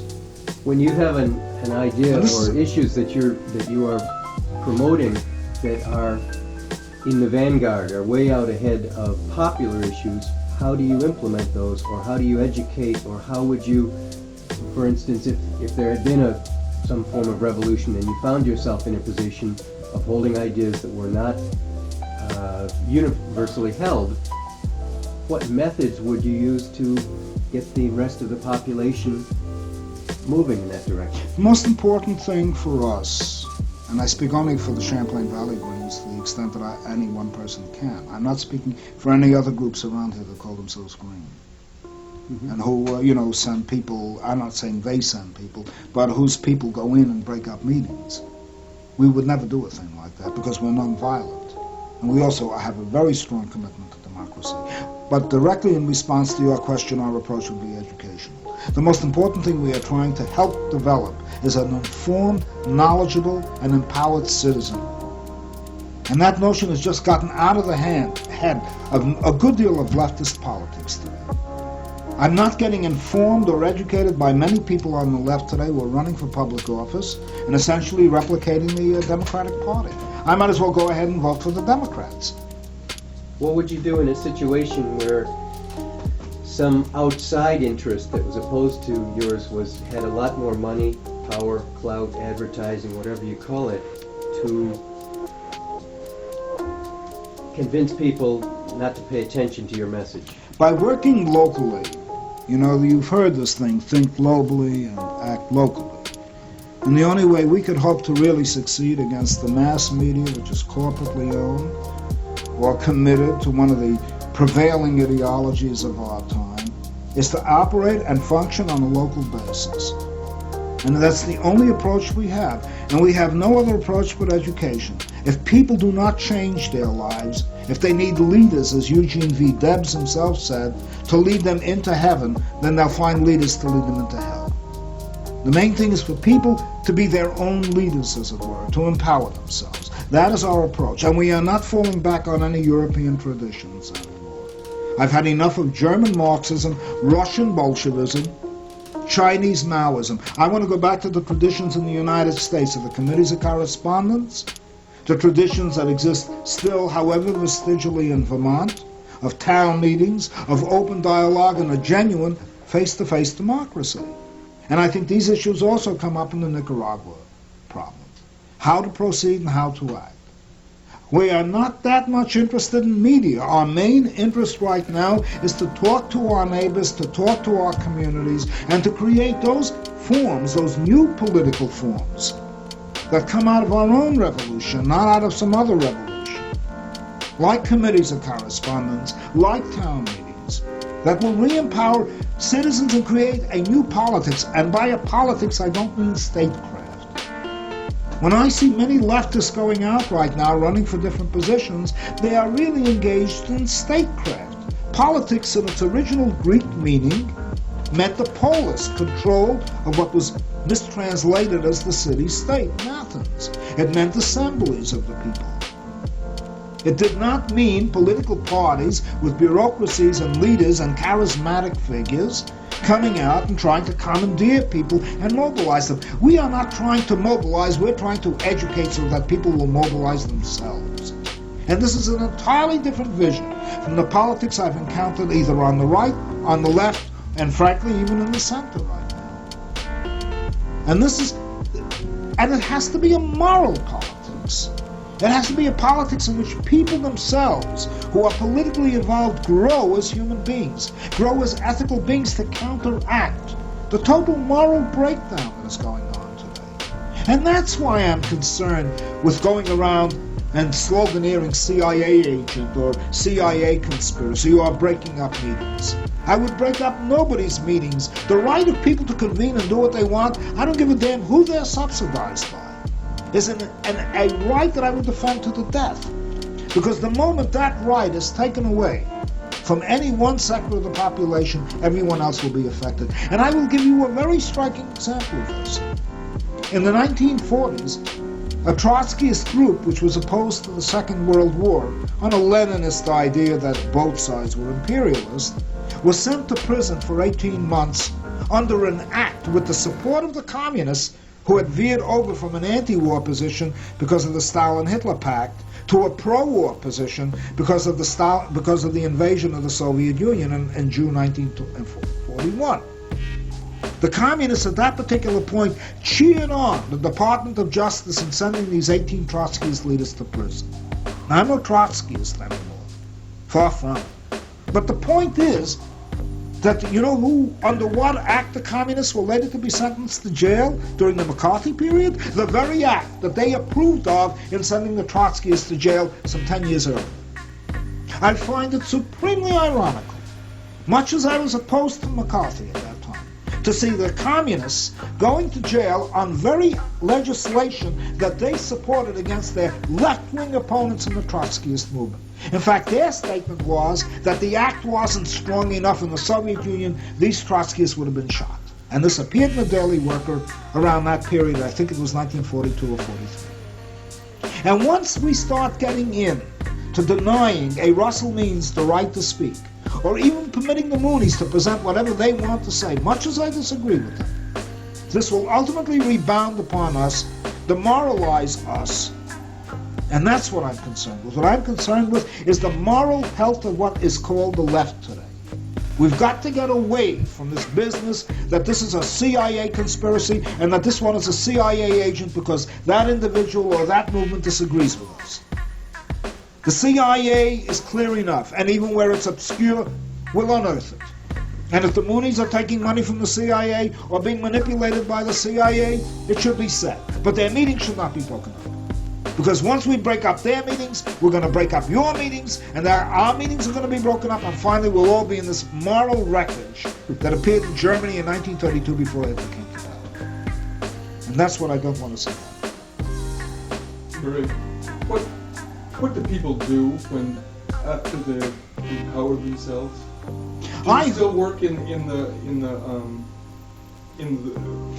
within the way the government is set up now, or do you have to change government, or what does it mean to be empowered, and how do you act on it? This is where I think a very important analysis is necessary. I've dealt with it in my forthcoming book, which is coming out. Sierra Club is publishing it. Sierra It's Club? called, yeah. Well, I published with Harper and Row and Alfred A. Knopf. That isn't. And also I published with left-wing publishers like New Society Publishers and Ramparts. And you raise a very important issue. I don't believe that the revolutionary era that began with the French Revolution, or if you like the English Revolution or the American Revolution, exists anymore today. I believe that the old barricade image, maybe they can do things in the jungles of this area or that area. Even there they have to use modern weapons. But I certainly believe in the heartland, or corporate capitalism, or for that matter, corporate socialism. The old images of the Spanish Civil War are gone forever. And I lived through that era, and I saw it. When it seemed as though you could change things, you know what I mean? What is called seize the power. More and more I've come to the conviction, and this is why I'm more oriented toward the American Revolution than I am toward the Russian Revolution, which was the model of the 20th century for decades, even for 3 generations. More and more I am convinced that what we have to do is enlarge the democratic institutions we have here in America today. I don't believe that our revolution can be simply thrown into the dustbin and said this is nothing more, as many so-called left historians say, nothing more than a coup d'etat by Boston merchants, or Virginia aristocrats. There is in our Constitution and in our tradition a very strong democratic component within the Republic itself. I believe that there are institutions we can enlarge and expand. And these institutions particularly exist on the municipal level. In the southern New Hampshire right now, unknown, believe it or not, a sister state, to most people in Burlington, a league of cities has been formed, of towns has been formed, in which people who are opposed to the Seabrook nuclear power plant and also opposed to the ecological wreckage that is going on in southern New Hampshire are trying, frankly, to challenge the state government and, frankly, to challenge the federal government. And they're doing that on lines and in directions that are built around structures created in the American Revolution.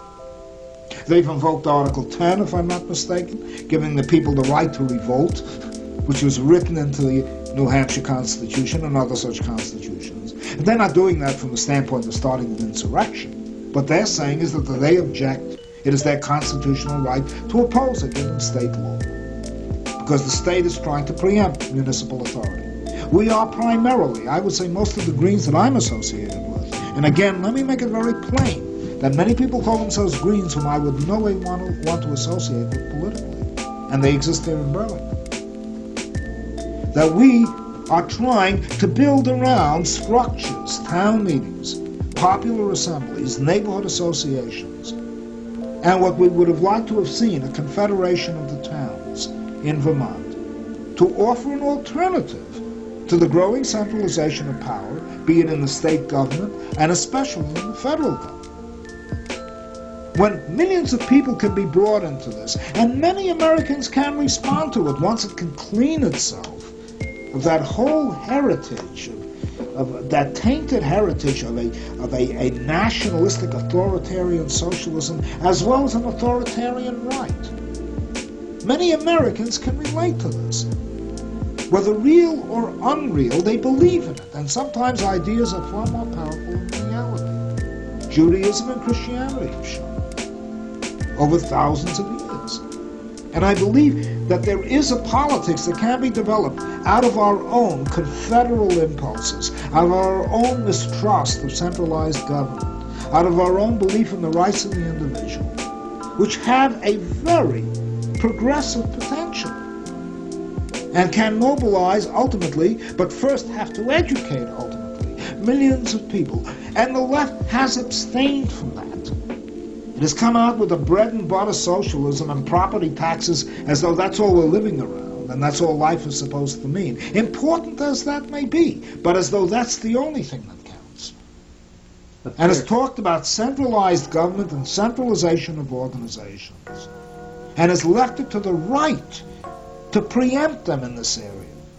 Reagan's popularity is in great part due to the fact that however demagogic he may be, he addresses these issues.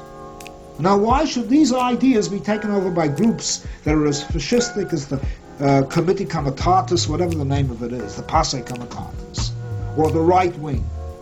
Why can't there be an ideal more in consonance with Debs' vision of socialism or Emma Goldman's vision of anarchism that addresses itself to this popular control?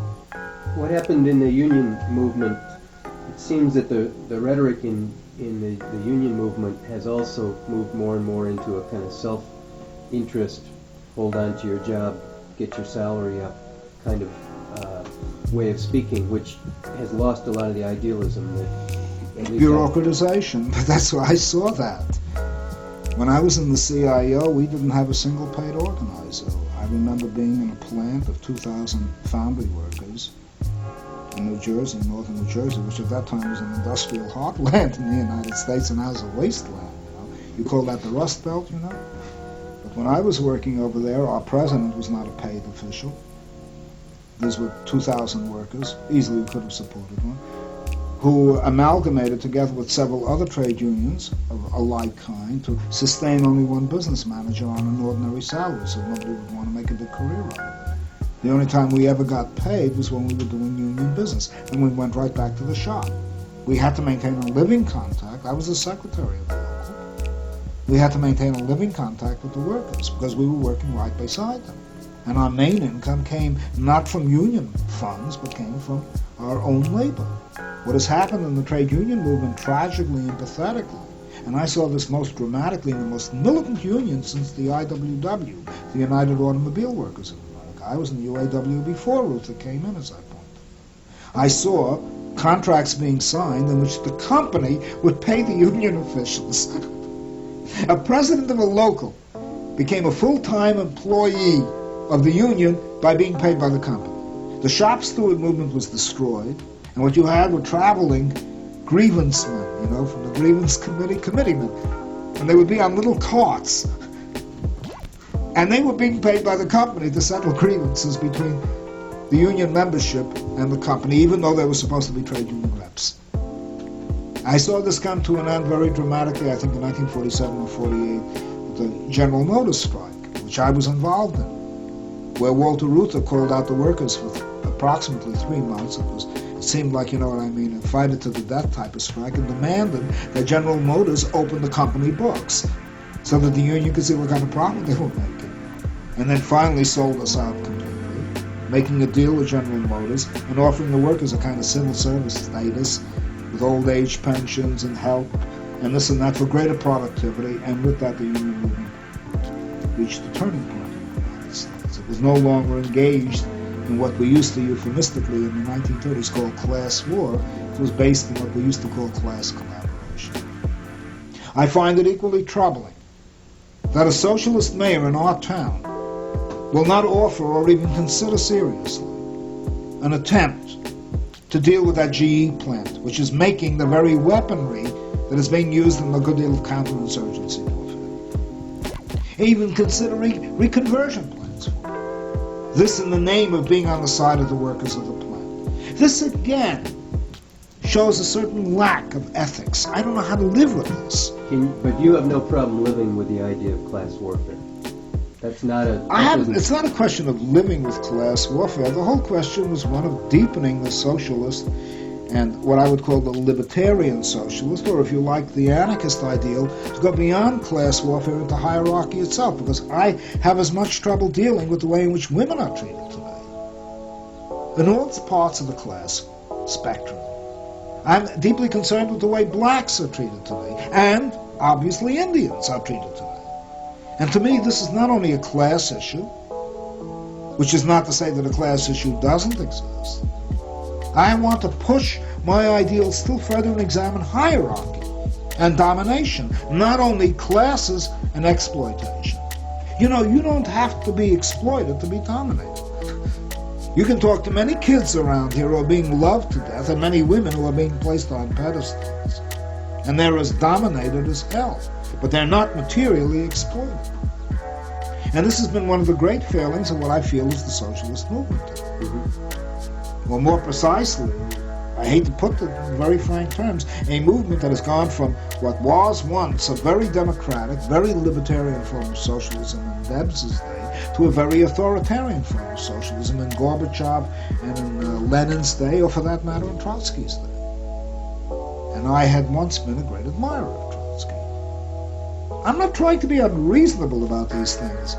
I mean, I want more than anyone to see, you know what I mean, a national liberation movement, or a people's liberation movement more precisely, in Central America. The pain that I feel is the way in which this involves a denial of the rights of a people I so deeply respect, which can't be defined along class lines. A people that regard itself as a cultural entity, the Indian people, and who have the least voice of any voice, as Maynes himself so well put it, in the councils of human affairs today. And it's tragic that this does not come out, but an attempt was made to, if anything, be disruptive, and to nitpick the way I saw Doreen Kraft nitpick, and the way I saw Marvin Fish nitpick, on whether or not it was this town that was bombed or that town that was bombed, or whether or not several towns were involved, or whether or not the Kisans for Peace are getting these kind of rights, while somehow or other Brooklyn Rivera's being an obstinate son of a gun who doesn't want to compromise with them. Well, I saw that a lot of the opposition to what Russell Means was saying, not so much in his description of the position of the Indian people, but in his call for the CIA to give money to Mr. Asata with the idea that they could use the anti-communism of this country, and that was stronger than the anti-Indianism. And that's a tricky... It is a tricky thing, and he put it in a tricky way. But I want to remind some of our socialists about a few facts, okay? Lenin and Trotsky, just before the Brest-Litovsk Treaty, were negotiating with the British and the French for arms in the event that the Germans moved into the Ukraine. So forgive me. During the Spanish Civil War, one of our greatest demands was arms to Republican Spain by the United States. So forgive me. Now, I don't find, why use the word CIA here? Number one, I don't say that I agree with that position. Let me make that plain. I wish it were, if they needed arms, that there would be, the left would fund those arms, and that they didn't have to go to the CIA. And that's what they hoped would happen. And I don't know that they are even going to the CIA. But I can understand, however much I disagree with Russell Means' position of desperation. Because he came here saying that he was, when he came back from Nicaragua, saying that he was going to come with 100 Indian warriors. They would have a rifle in one hand and a spade in the other. The spade being the symbol that they were prepared to work for the Sandinistas and build a country or fight the Sandinistas if they did not grant the Indians autonomy. And he was put down by everyone. And that is what I find reprehensible, that Russell Means is forced to make a statement that even, however ambiguously, by the way, he was by no means pro-CIA, ambiguously point out and use that as an example to show that the one thing the CIA has in common with the KGB, the CIA will fund Contras, but not the Mossad Assad. The KGB will fund the Sandinistas, but not the Mossad Assad. And what I think he was trying to do more than anything else was not so much raise a demand, but illustrate that the one thing the United States intelligence agencies have in common with the Soviet intelligence agencies is that however much they hate each other, and however much one side or another side may be for or against the Sandinista regime, both of them are against the Mossad Assad, against the Indians. And that's what I think he was trying to illustrate. And I think he made very damning remarks about Secretary of State Schultz, about the Contradora countries, pointing out that the one thing nobody gives a damn about are 140 million Indians in Latin America. And that's what I think is more illustrative of what he was trying to say than an appeal to actually get $5 million in arms, which is a pure joke anyway. They would do much better if they collected their arms, you know what I mean, in raids on ammunition depots in order to protect their own territory. And let's be frank about it, they're not aimed at Managua. The Contras have their arrow pointed at Managua. They're trying to hold on to their own tribal territories. And their position has been overwhelmingly defensive.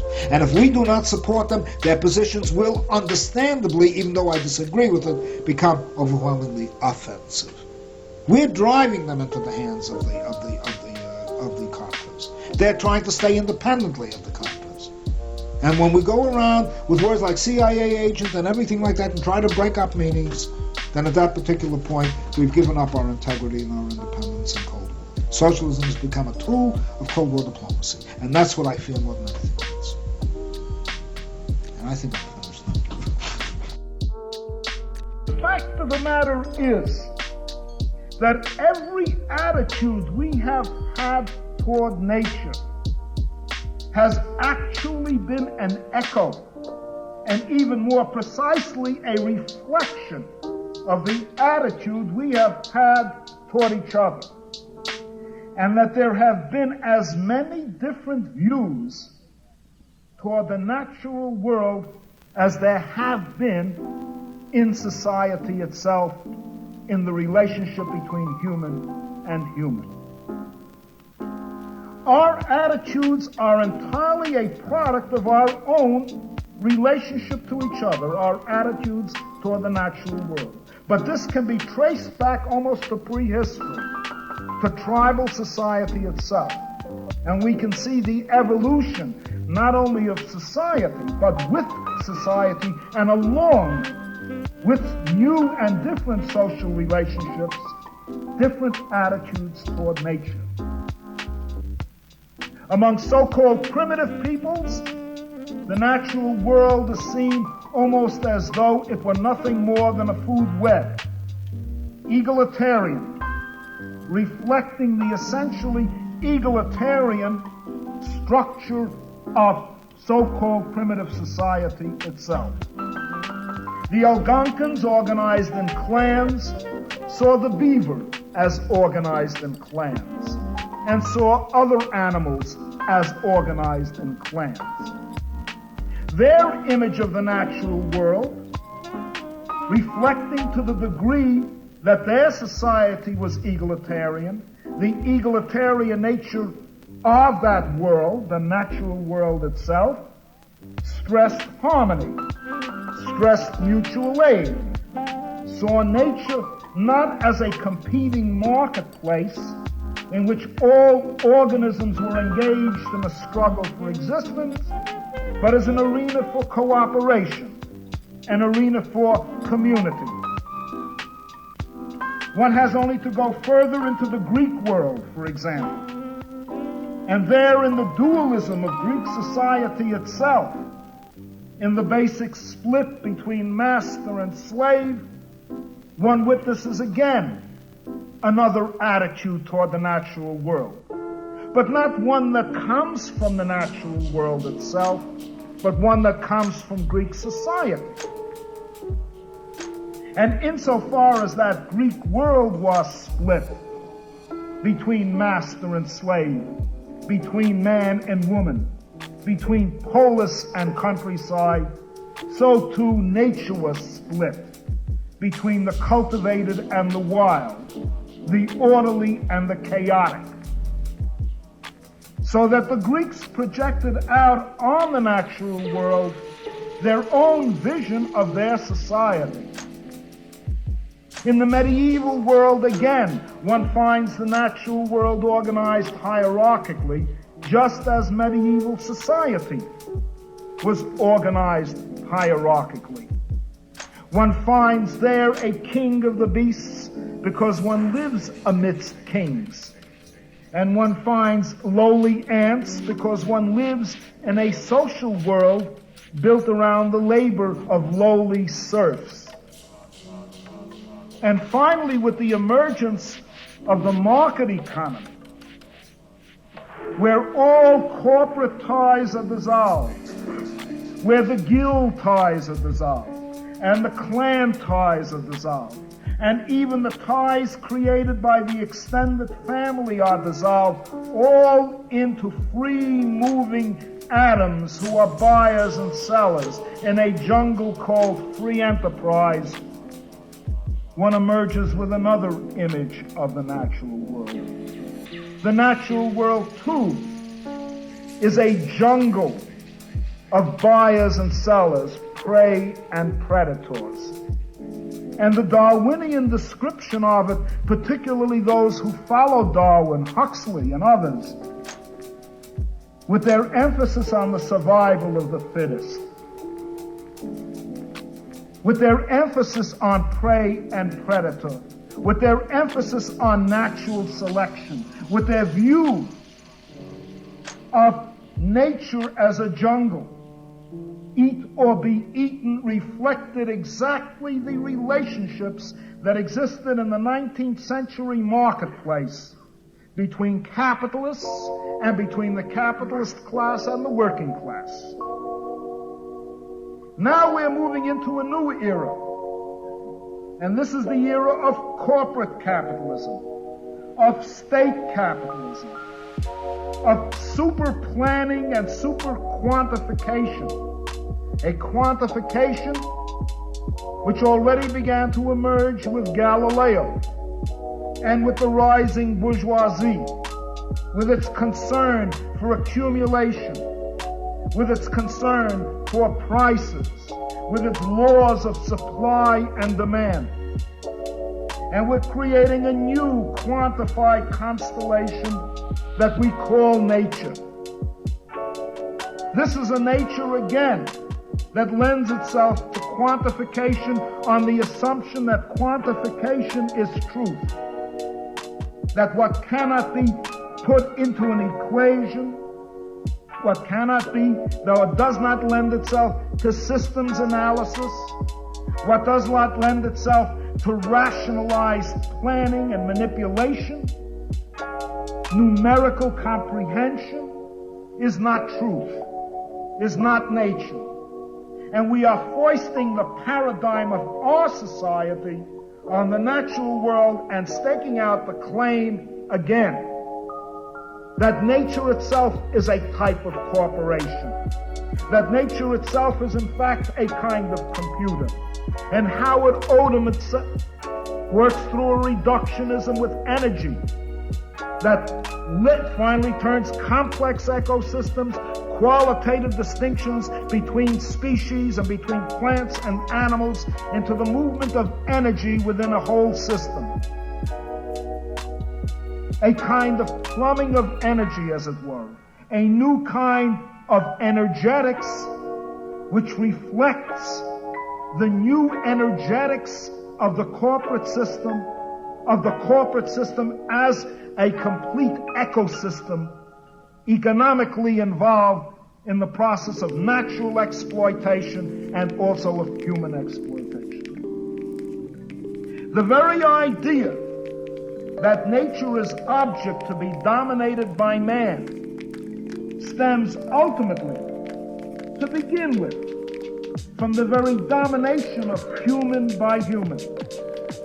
And throughout history, we have been projecting our social relationships, the way we have visualized our society, onto the natural world, just as heaven was organized in the feudal system along feudal lines, and nature was organized in the feudal system along feudal lines. Just as Greek dualism made its own distinctions between wild nature and tame nature, just as so-called early human beings, primitive man, created a more egalitarian system within the natural world that reflected the egalitarian system in the social world. So everywhere along the way, we have to function self-consciously with the idea that whenever we talk about nature, we not only have created a second nature called society, but very importantly, that in that second nature called society, we have always added a social dimension onto that first nature. We have always made as its underpinnings our attitudes and our relationships as the vision that we have of the natural world. So we cannot have any social ecology today. We cannot have any biology today that is so free of social interpretation as to be a so-called science. We can state facts that are true, but above all, we must always be aware of the fact that whenever we deal with nature, we are dealing with it not from our experience with the natural world, not even from the laboratory experience of the natural world, but from our experience in our interaction with each other. And if we live in a society of domination, then our attitude toward nature is going to be a domineering attitude, an outlook premised on the supposition that nature itself is mere object of manipulation. Now we are beginning again in the so-called ecology movement, and what I would more properly call the environmentalist movement, to try to examine the natural world within the framework of the given situation, as we have it now in society. We live in a world of wars, so we impute war to nature. We live with certain values called profit, so we impute profitability to nature. We live with certain emotions that we emphasize, and we impute these to nature as such, without any cognizance of the fact that many of these concepts, which we regard as value-free, are products of our own society and products of our own relationship with each other. The most striking example in all of this is the whole population issue. And I couldn't think of perhaps a more dramatic example of how we have taken our social views and projected them upon the natural world and then permitted them to bounce off to reinforce these social views again. We have a population problem only in a certain sense to begin with. And German fascism and fascism generally saw this. As machinery began to replace labor, as labor itself became increasingly superfluous with the advance of technology in the 19th century and then going into the 20th century, the problem of how to deal with masses of unemployed who were restless, how to occupy them, how to keep them from becoming a threat to the social system, became one of the most pronounced features of fascism. One does not have to go to Ehrlich, and one does not have to go to Garrett Hardin. Quite accurately, The previous speaker has gone back to Hitler himself, but not so much to Hitler, but to a problem that Hitler faced. From the standpoint of German fascism in the 1930s, even though population was declining, even though France was giving bonuses at that time for larger families, Europe was excessively populated. It was excessively populated with respect to the technology that one saw around. It was excessively populated when one had 14, 15, and 16% unemployed, even though at that time the birth rate was going down. And out of this, German fascism built a whole demographic system based upon racism, which involved the readjustment of population to the realities of the industrial system of the 1930s, and sinisterly enough, to realities which exist to this day. The supposition and the ideological base for all of these concepts, which finally led to Auschwitz, which finally led to Bergen-Belsen, which finally led to the gas chambers of Europe, in which millions of people were destroyed, not only on the basis of ethnic reasons, but on the basis of overpopulation. The rationale for that was an image of nature and an image of the natural world and population dynamics in the natural world that was imputed to the social world because of social needs, not because of natural facts. Human beings do not multiply like fruit flies. Social conditions enter into a birth rate just as much as they enter into a death rate.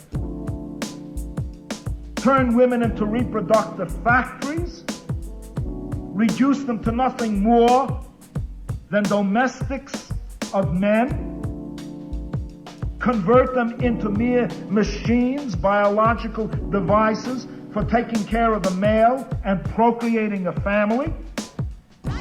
And at that particular point, under certain social conditions, your birth rate may soar. Change the status of women. See them not as objects, but as subjects. View them as human beings. Give meaning to the life of a woman and even to the life of a man in a family. And the population rate begins to decline, especially if that family has material security, has concerns other than problems of old age and support, is interested not merely in raising children and being a family for the express purpose of breeding, but as a family, as part of a community, to enjoy the culture, to assimilate the knowledge of that society, and hopefully of an emancipated society. So that birth rates, unlike the case of fruit flies, birth rates in human beings are not resolvable merely to a pair reproducing and then exponentially increasing until you finally have an overcrowded planet and you have to edge into the Atlantic and Pacific Oceans or whatever oceans happen to be adjacent to your continent. Change the social conditions materially, change the spiritual conditions, change the cultural conditions, and a birth rate will go down. The sinister aspect of a purely biological approach to human birth rate is not that we are dealing with biological facts when we discuss human beings as being fruit flies. The sinister aspect of it is that we are dealing with social facts. What would it mean if a birth rate were not diminished owing to progress in cultural conditions, owing to the emancipation of women, owing to the improvement of economic conditions? What would it mean to reduce the birth rate then?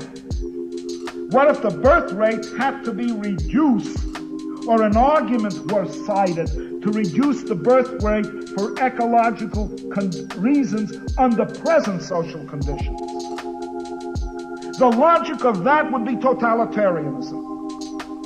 The logic of that would be a population bureau, as Ehrlich has essentially suggested. It would be triage. Don't think only of the lifeboat ethic. Think of the famous triage system, which the Paddocks borrowed from the army. The walking wounded, who can be kept on a side. The near dead, who should be permitted to die. And those who you should concentrate on, because if you work on them, you have a chance of rescuing them. Applied from the field hospital to demographic theory, this turns out to be one of the most sinister techniques, a social technique, not a biological fact, a social technique for dealing with population. So population is not a neutral biological fact. It is not merely a matter of education. Because how can you educate people in the third world, for example, who are literally on the edge of starvation, if not actually starving?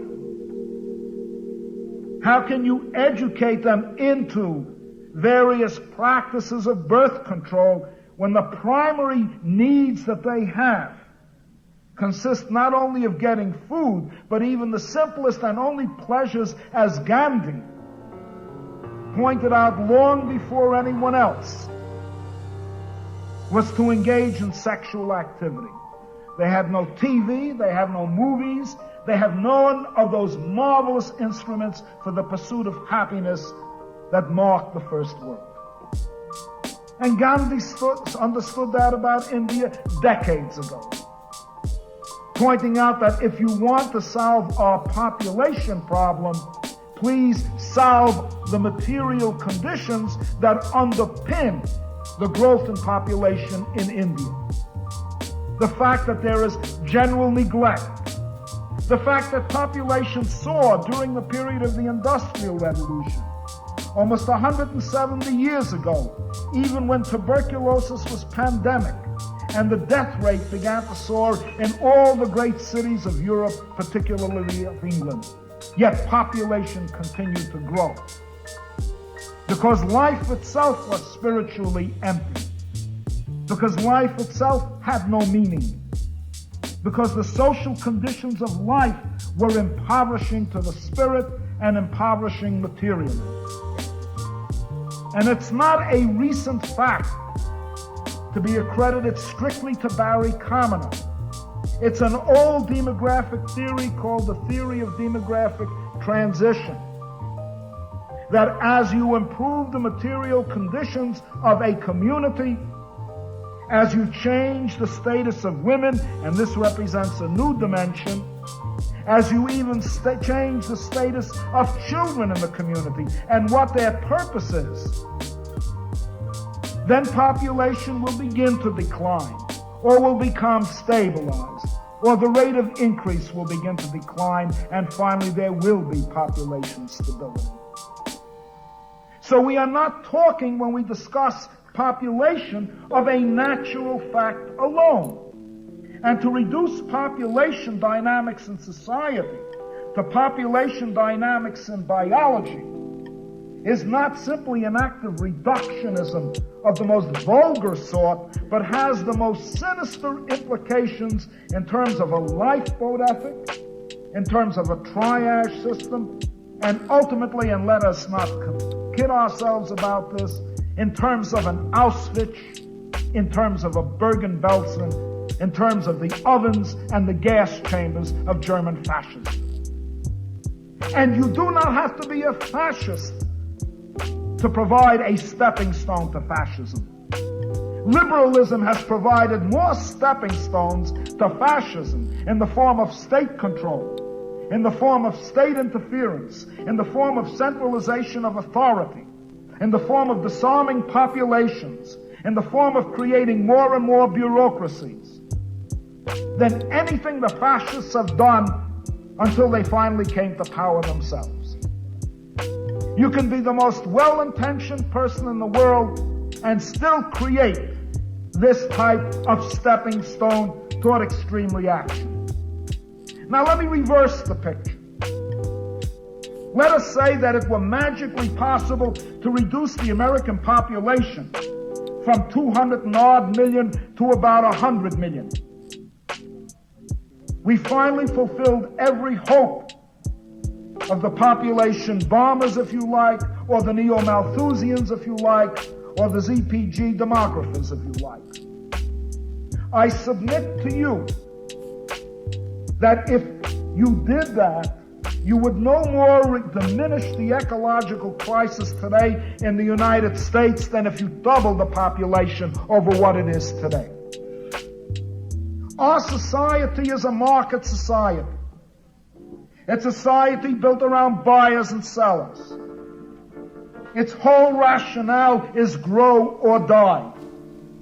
Despite the whole literature around limits to growth, its most essential purpose is to produce for the sake of production, because if you do not produce, even if you don't know what you're producing, you will perish because your competitor will swallow you up. And you don't need a free market economy to do that. It happens between the best monopolies. And it happens not only between the best monopolies, but study the petroleum situation, and you'll find that it happens between the best cartels. So cut the population in half. And the whole thrust of the society will be that if you have 2 cars, you should have 3. And if you have a color television set in every single room, you should have 1 in every corner. And if finally you have 3 or 4 coats, be safe, have 5 or 6. And if you don't consume it, the so-called Department of Defense will. And if the Department of Defense doesn't consume it, it will be the broker for Israelis and Arabs, for African states and Latin American military dictatorships to consume it for you. The Mesabi range will operate full steam. The marketplace will burgeon. Prices will soar. The factories will boom, with or without people in them, even with massive unemployment. But growth will take place. The mystery in America, by the way, about the idle factories is that they've simply moved them over to Taiwan. And they've moved them over to Hong Kong, where labor is cheaper. Or they moved them over to the Near East, or they moved them over, or are in the process of selling new ones to China and to Russia and what have you. But the basic fact is that that growth will take place if you brought the American population down to 50 million. And with that growth would occur the same ecological dislocations, the same ecological disequilibrium, the same pollution, the same waste that marks our economy today and marks most economies in the world today, particularly in the West. But no less so almost everywhere else in the world, to one degree or another. So what I'm getting at is that we cannot deal with population dynamics. And when I speak of population dynamics, I can talk of almost any other biological dynamic. We cannot deal with these dynamics, and we cannot form our vision of nature as though we were passively dealing with a scientific fact or scientific phenomenon. We are really projecting our views everywhere along the way, our market economy, our patriarchal society, our class society, our whole system of hierarchy, and our whole system of domination onto the natural world. And then we go back to the natural world and mine it to reinforce the very things we've projected on it in the first place. That is the supreme irony. That is the real feedback of what is called environmentalism today and biological determinism. Let me stress a very important fact here, that we don't have to be polluters to undermine this planet. We have only to simplify it. We have only to replace soil by sand.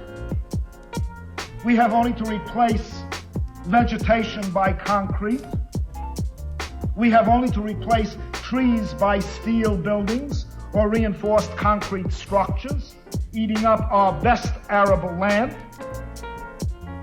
We have only to spread over, however thinly, we have only to spread over this planet and simplify it, breaking down complex ecosystems and reducing them to simple ecosystems, turning the organic into the inorganic to undermine the natural basis for life on this planet. We can get every gizmo, or as Robert Reines puts it, every widget you could think of, and stick it into any car you like. Put it in any smokestack you wish. And yet as we go around, increasing or changing the ratio of gases in the atmosphere, turning the oceans into a barren wasteland, and without even polluting, building our structures along shores and destroying vital estuaries, forever simplifying the planet, and we will have undermined at least a natural basis for any type of social life. This simplification is no less important than the amount of pollution to which we are exposed and the amount of pollution that we are creating.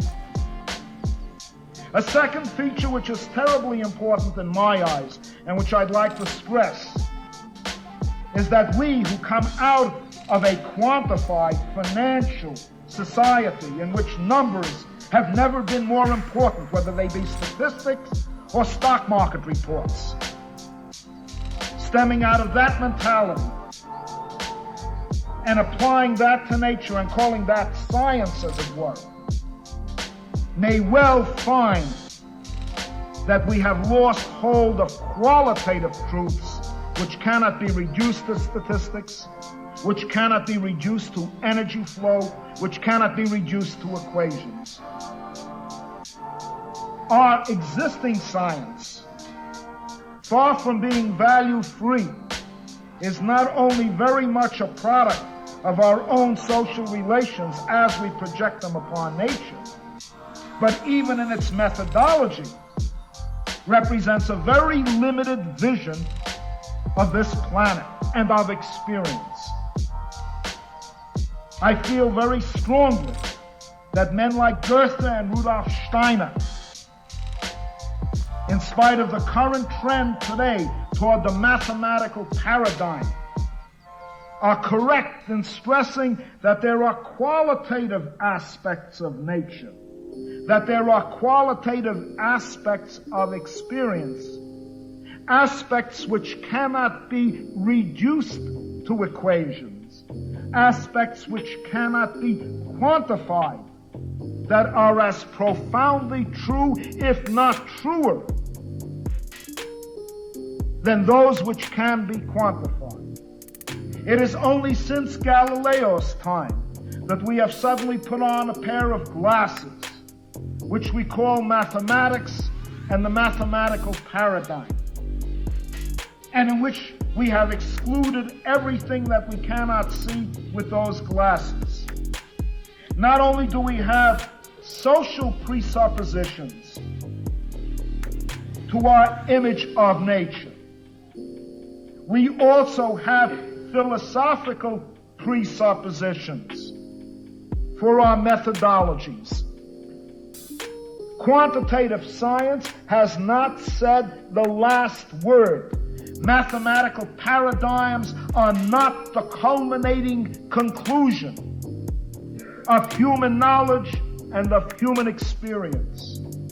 And insofar as we, coming out of a completely quantified world, in which human resources are literally statistics and census tables, in which nature reduced to natural resources is quantified in so many barrels of oil, so many tons of iron. In that world, we have projected for ourselves a very limited view of nature itself as being nothing but the quantifiable, and what is not quantifiable is unreal. I submit this to be false. I submit that just as an ecosystem is not simply a flow of energy to be encompassed purely by systems analysis, valuable as many of these mathematical tools may be, I argue that there is in nature itself distinct qualitative differences between species, plants and animals, the organic and the inorganic, humans, and also even between those individuals themselves. There is nothing more revealing for anybody who has a quantitative mentality than to read Roger Williams' work, Biological Individuality. Nothing more compelling to shake your faith in what is the minimum daily requirement you are supposed to have of vitamin A, B, C, or D, or whatever, or what is regarded as the normative stomach, or the normative liver, or the exactly correct paradigmatic electrocardiogram, than to read that work and see for yourself the immense variety that exists not only between species, but within a species, within same age groups of the same ethnic background and even the same social background. One of the most compelling things we are fighting for today is the recognition of that individuality, the recognition of that diversity, not its subsumption, not its reduction into quantities that are manageable purely on the basis of an already prejudged and a pre-accepted philosophical premise. And I would ask you here too to read Burt's Metaphysical Foundations of Science, to see how science itself, which we accept as holy truth in its quantified mathematical form, actually is built around Platonist philosophy and marks a reaction to Aristotelianism, and also marks a very distinct bias, namely that the world is mathematical and what is not mathematical is not of this world. So I wish to make this defense of qualitative science. I wish to invoke the rights of intuition. I wish to invoke the insights of what might be called your seventh sense, and demand that they have an authority quite equal to that, and at times even superior to that, of what would be called the purely mathematical paradigm. I've stressed that I believe this world, as one who has been deeply concerned with ecology and not just environmentalism, can well be undermined by simplifying it. The biggest problem we face right now, if there is to be any nature, mathematical or qualitative, if there is to be any biological fundament for what we call society, at least the soil that will give us food that is qualitatively superior, at least an atmosphere that is breathable, at least a flora and fauna around us that is not only aesthetically refreshing, but biologically and socially renewing, is to actually go to work on the society itself. The problem is not so much our understanding of nature as it is our understanding of each other. If there is any intrinsic good in the fact that we as conscious creatures of nature can act upon nature to diversify the environment, to enrich it, to fulfill the whole thrust of biological evolution, which has been for life to assume so many different forms, that it can colonize almost every area of the planet, its very atmosphere itself and some of its hottest springs, cover the whole surface of the earth with a sheet of light, with what we call a biosphere. If there is any intrinsic good in that intent, in that goal, then we have to try in some way or other to harmonize our own relationship with each other and to respect the diversity of society itself, its potential for diversification, its potential ultimately for liberation. It means that if we are going to have a sound ecological relationship with nature, we need an ecological society. And that is what social ecology is all about. Fundamentally, it means this: not that we accept the existing conditions and merely try to analyze them. Not that we work with a methodology that assumes that what is here must be here, and how are we going to manipulate it, use it, either make it more beneficial or less harmful. But how we are literally going to change this planet, and that means above all our society, so that we will be living in a harmonized relationship with the natural world.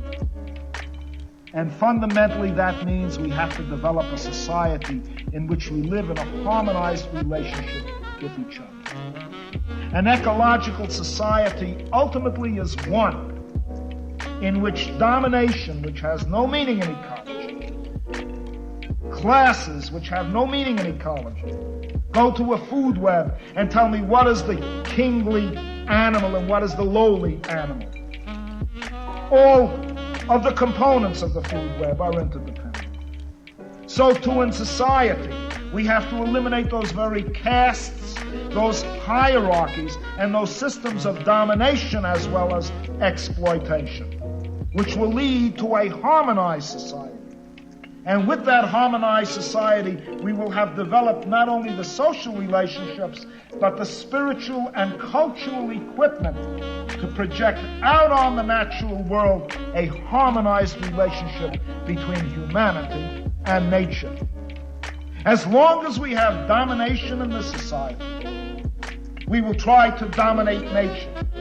As long as we have a market in this society, where production exists for the sake of production, we will turn nature into natural resources and mine these natural resources and simplify nature until we make the planet uninhabitable for advanced forms of life.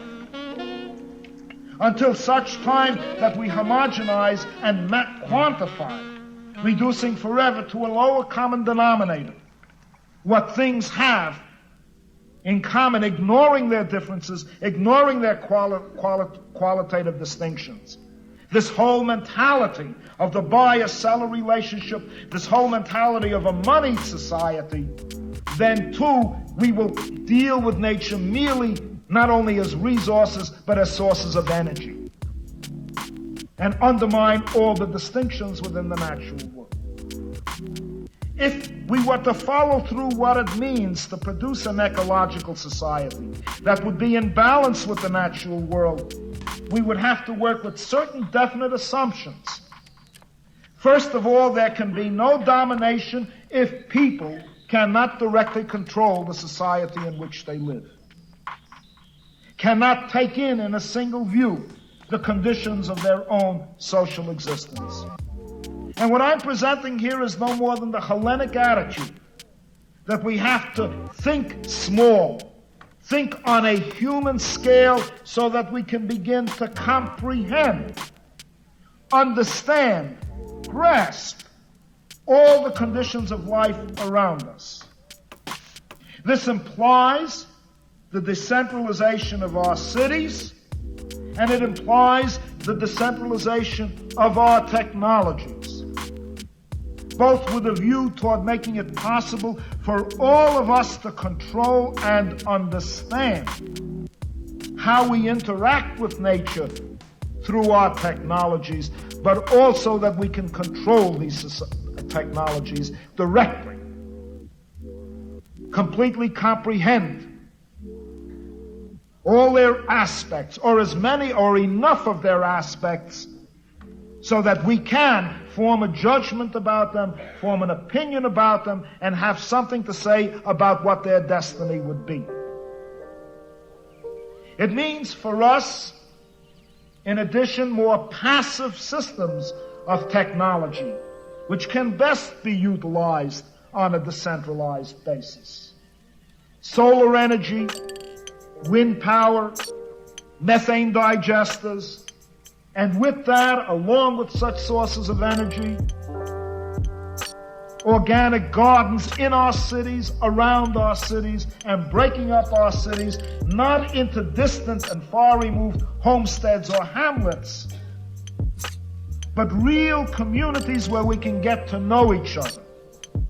Where in terms of population, where in terms of the very geometry of these cities, it is possible in the old Hellenic sense that you can take the community in a single view, as Aristotle would put it in the Politics.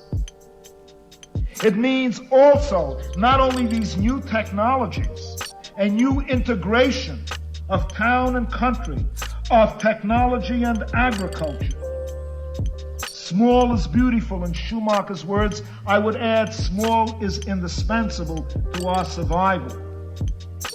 It would mean not only that, it would also mean the elimination of domination as a mode of human operation, as a mode of association, as a mode of interrelating with our fellow human beings. And that elimination of domination is not only a classless society, such as the Marxists would have us fight for. It means even more significantly domination within the family, the domination of the young by the old, the domination of women by men, not only the domination of man by man in the factory, in the office, in the academy, in whatever. It means not only the abolition of exploitation in its economic sense, it means the abolition of domination in its spiritual sense. And with that, we would have to go not back to the factory, we'd have to go much further than Marx would have us go, down to the very nuclear basis of society itself, the family, the commune, the community, on its most local level. It would mean creating, in a sense, ecological structures in which there are no kings and there are no lowly ants, no kingly beasts, no lowly ants, no kingly lions, no lowly ants. It would mean a new regard for human individuality, a recognition of distinctions between people, of differences in potential, which are not hierarchically organized, but which in fact take on the form of a gestalt, in which everyone has to contribute or can contribute what we today would normally regard as failings to the society. One can go back, for example, to the Wintu Indians. Among them, there is no such thing as a village idiot. There is no such thing as a cripple. There is no such thing as a lunatic. Amongst them, rather, each one has something to really contribute to the society, is touched in some way by some degree of uniqueness. And insofar as it doesn't upset the harmony of the society, is not ranked pyramidally as above or below, but merely as part of the group as a whole. It's an entirely different sensibility, an entirely different way of thinking. Weakness has its attributes. Strength has other attributes. Intelligence or quickness of mind may be one attribute, wisdom may be another, craftsmanship may be a third, but none is superior to the other. And from that point of view, the very pyramidal ranking with which we organize reality in our everyday experience dissolves into a gestalt, into a harmonious integration of many different features of individuals, so that each pulls into the common fund a unique individuality called the community itself through their own uniqueness as individuals. The problem of biological determinism, of trying to reduce everything in our culture, or most things in our culture, from population to emotions, from family structure to class structure, to genetic material, to the morphological apparatus of the individual.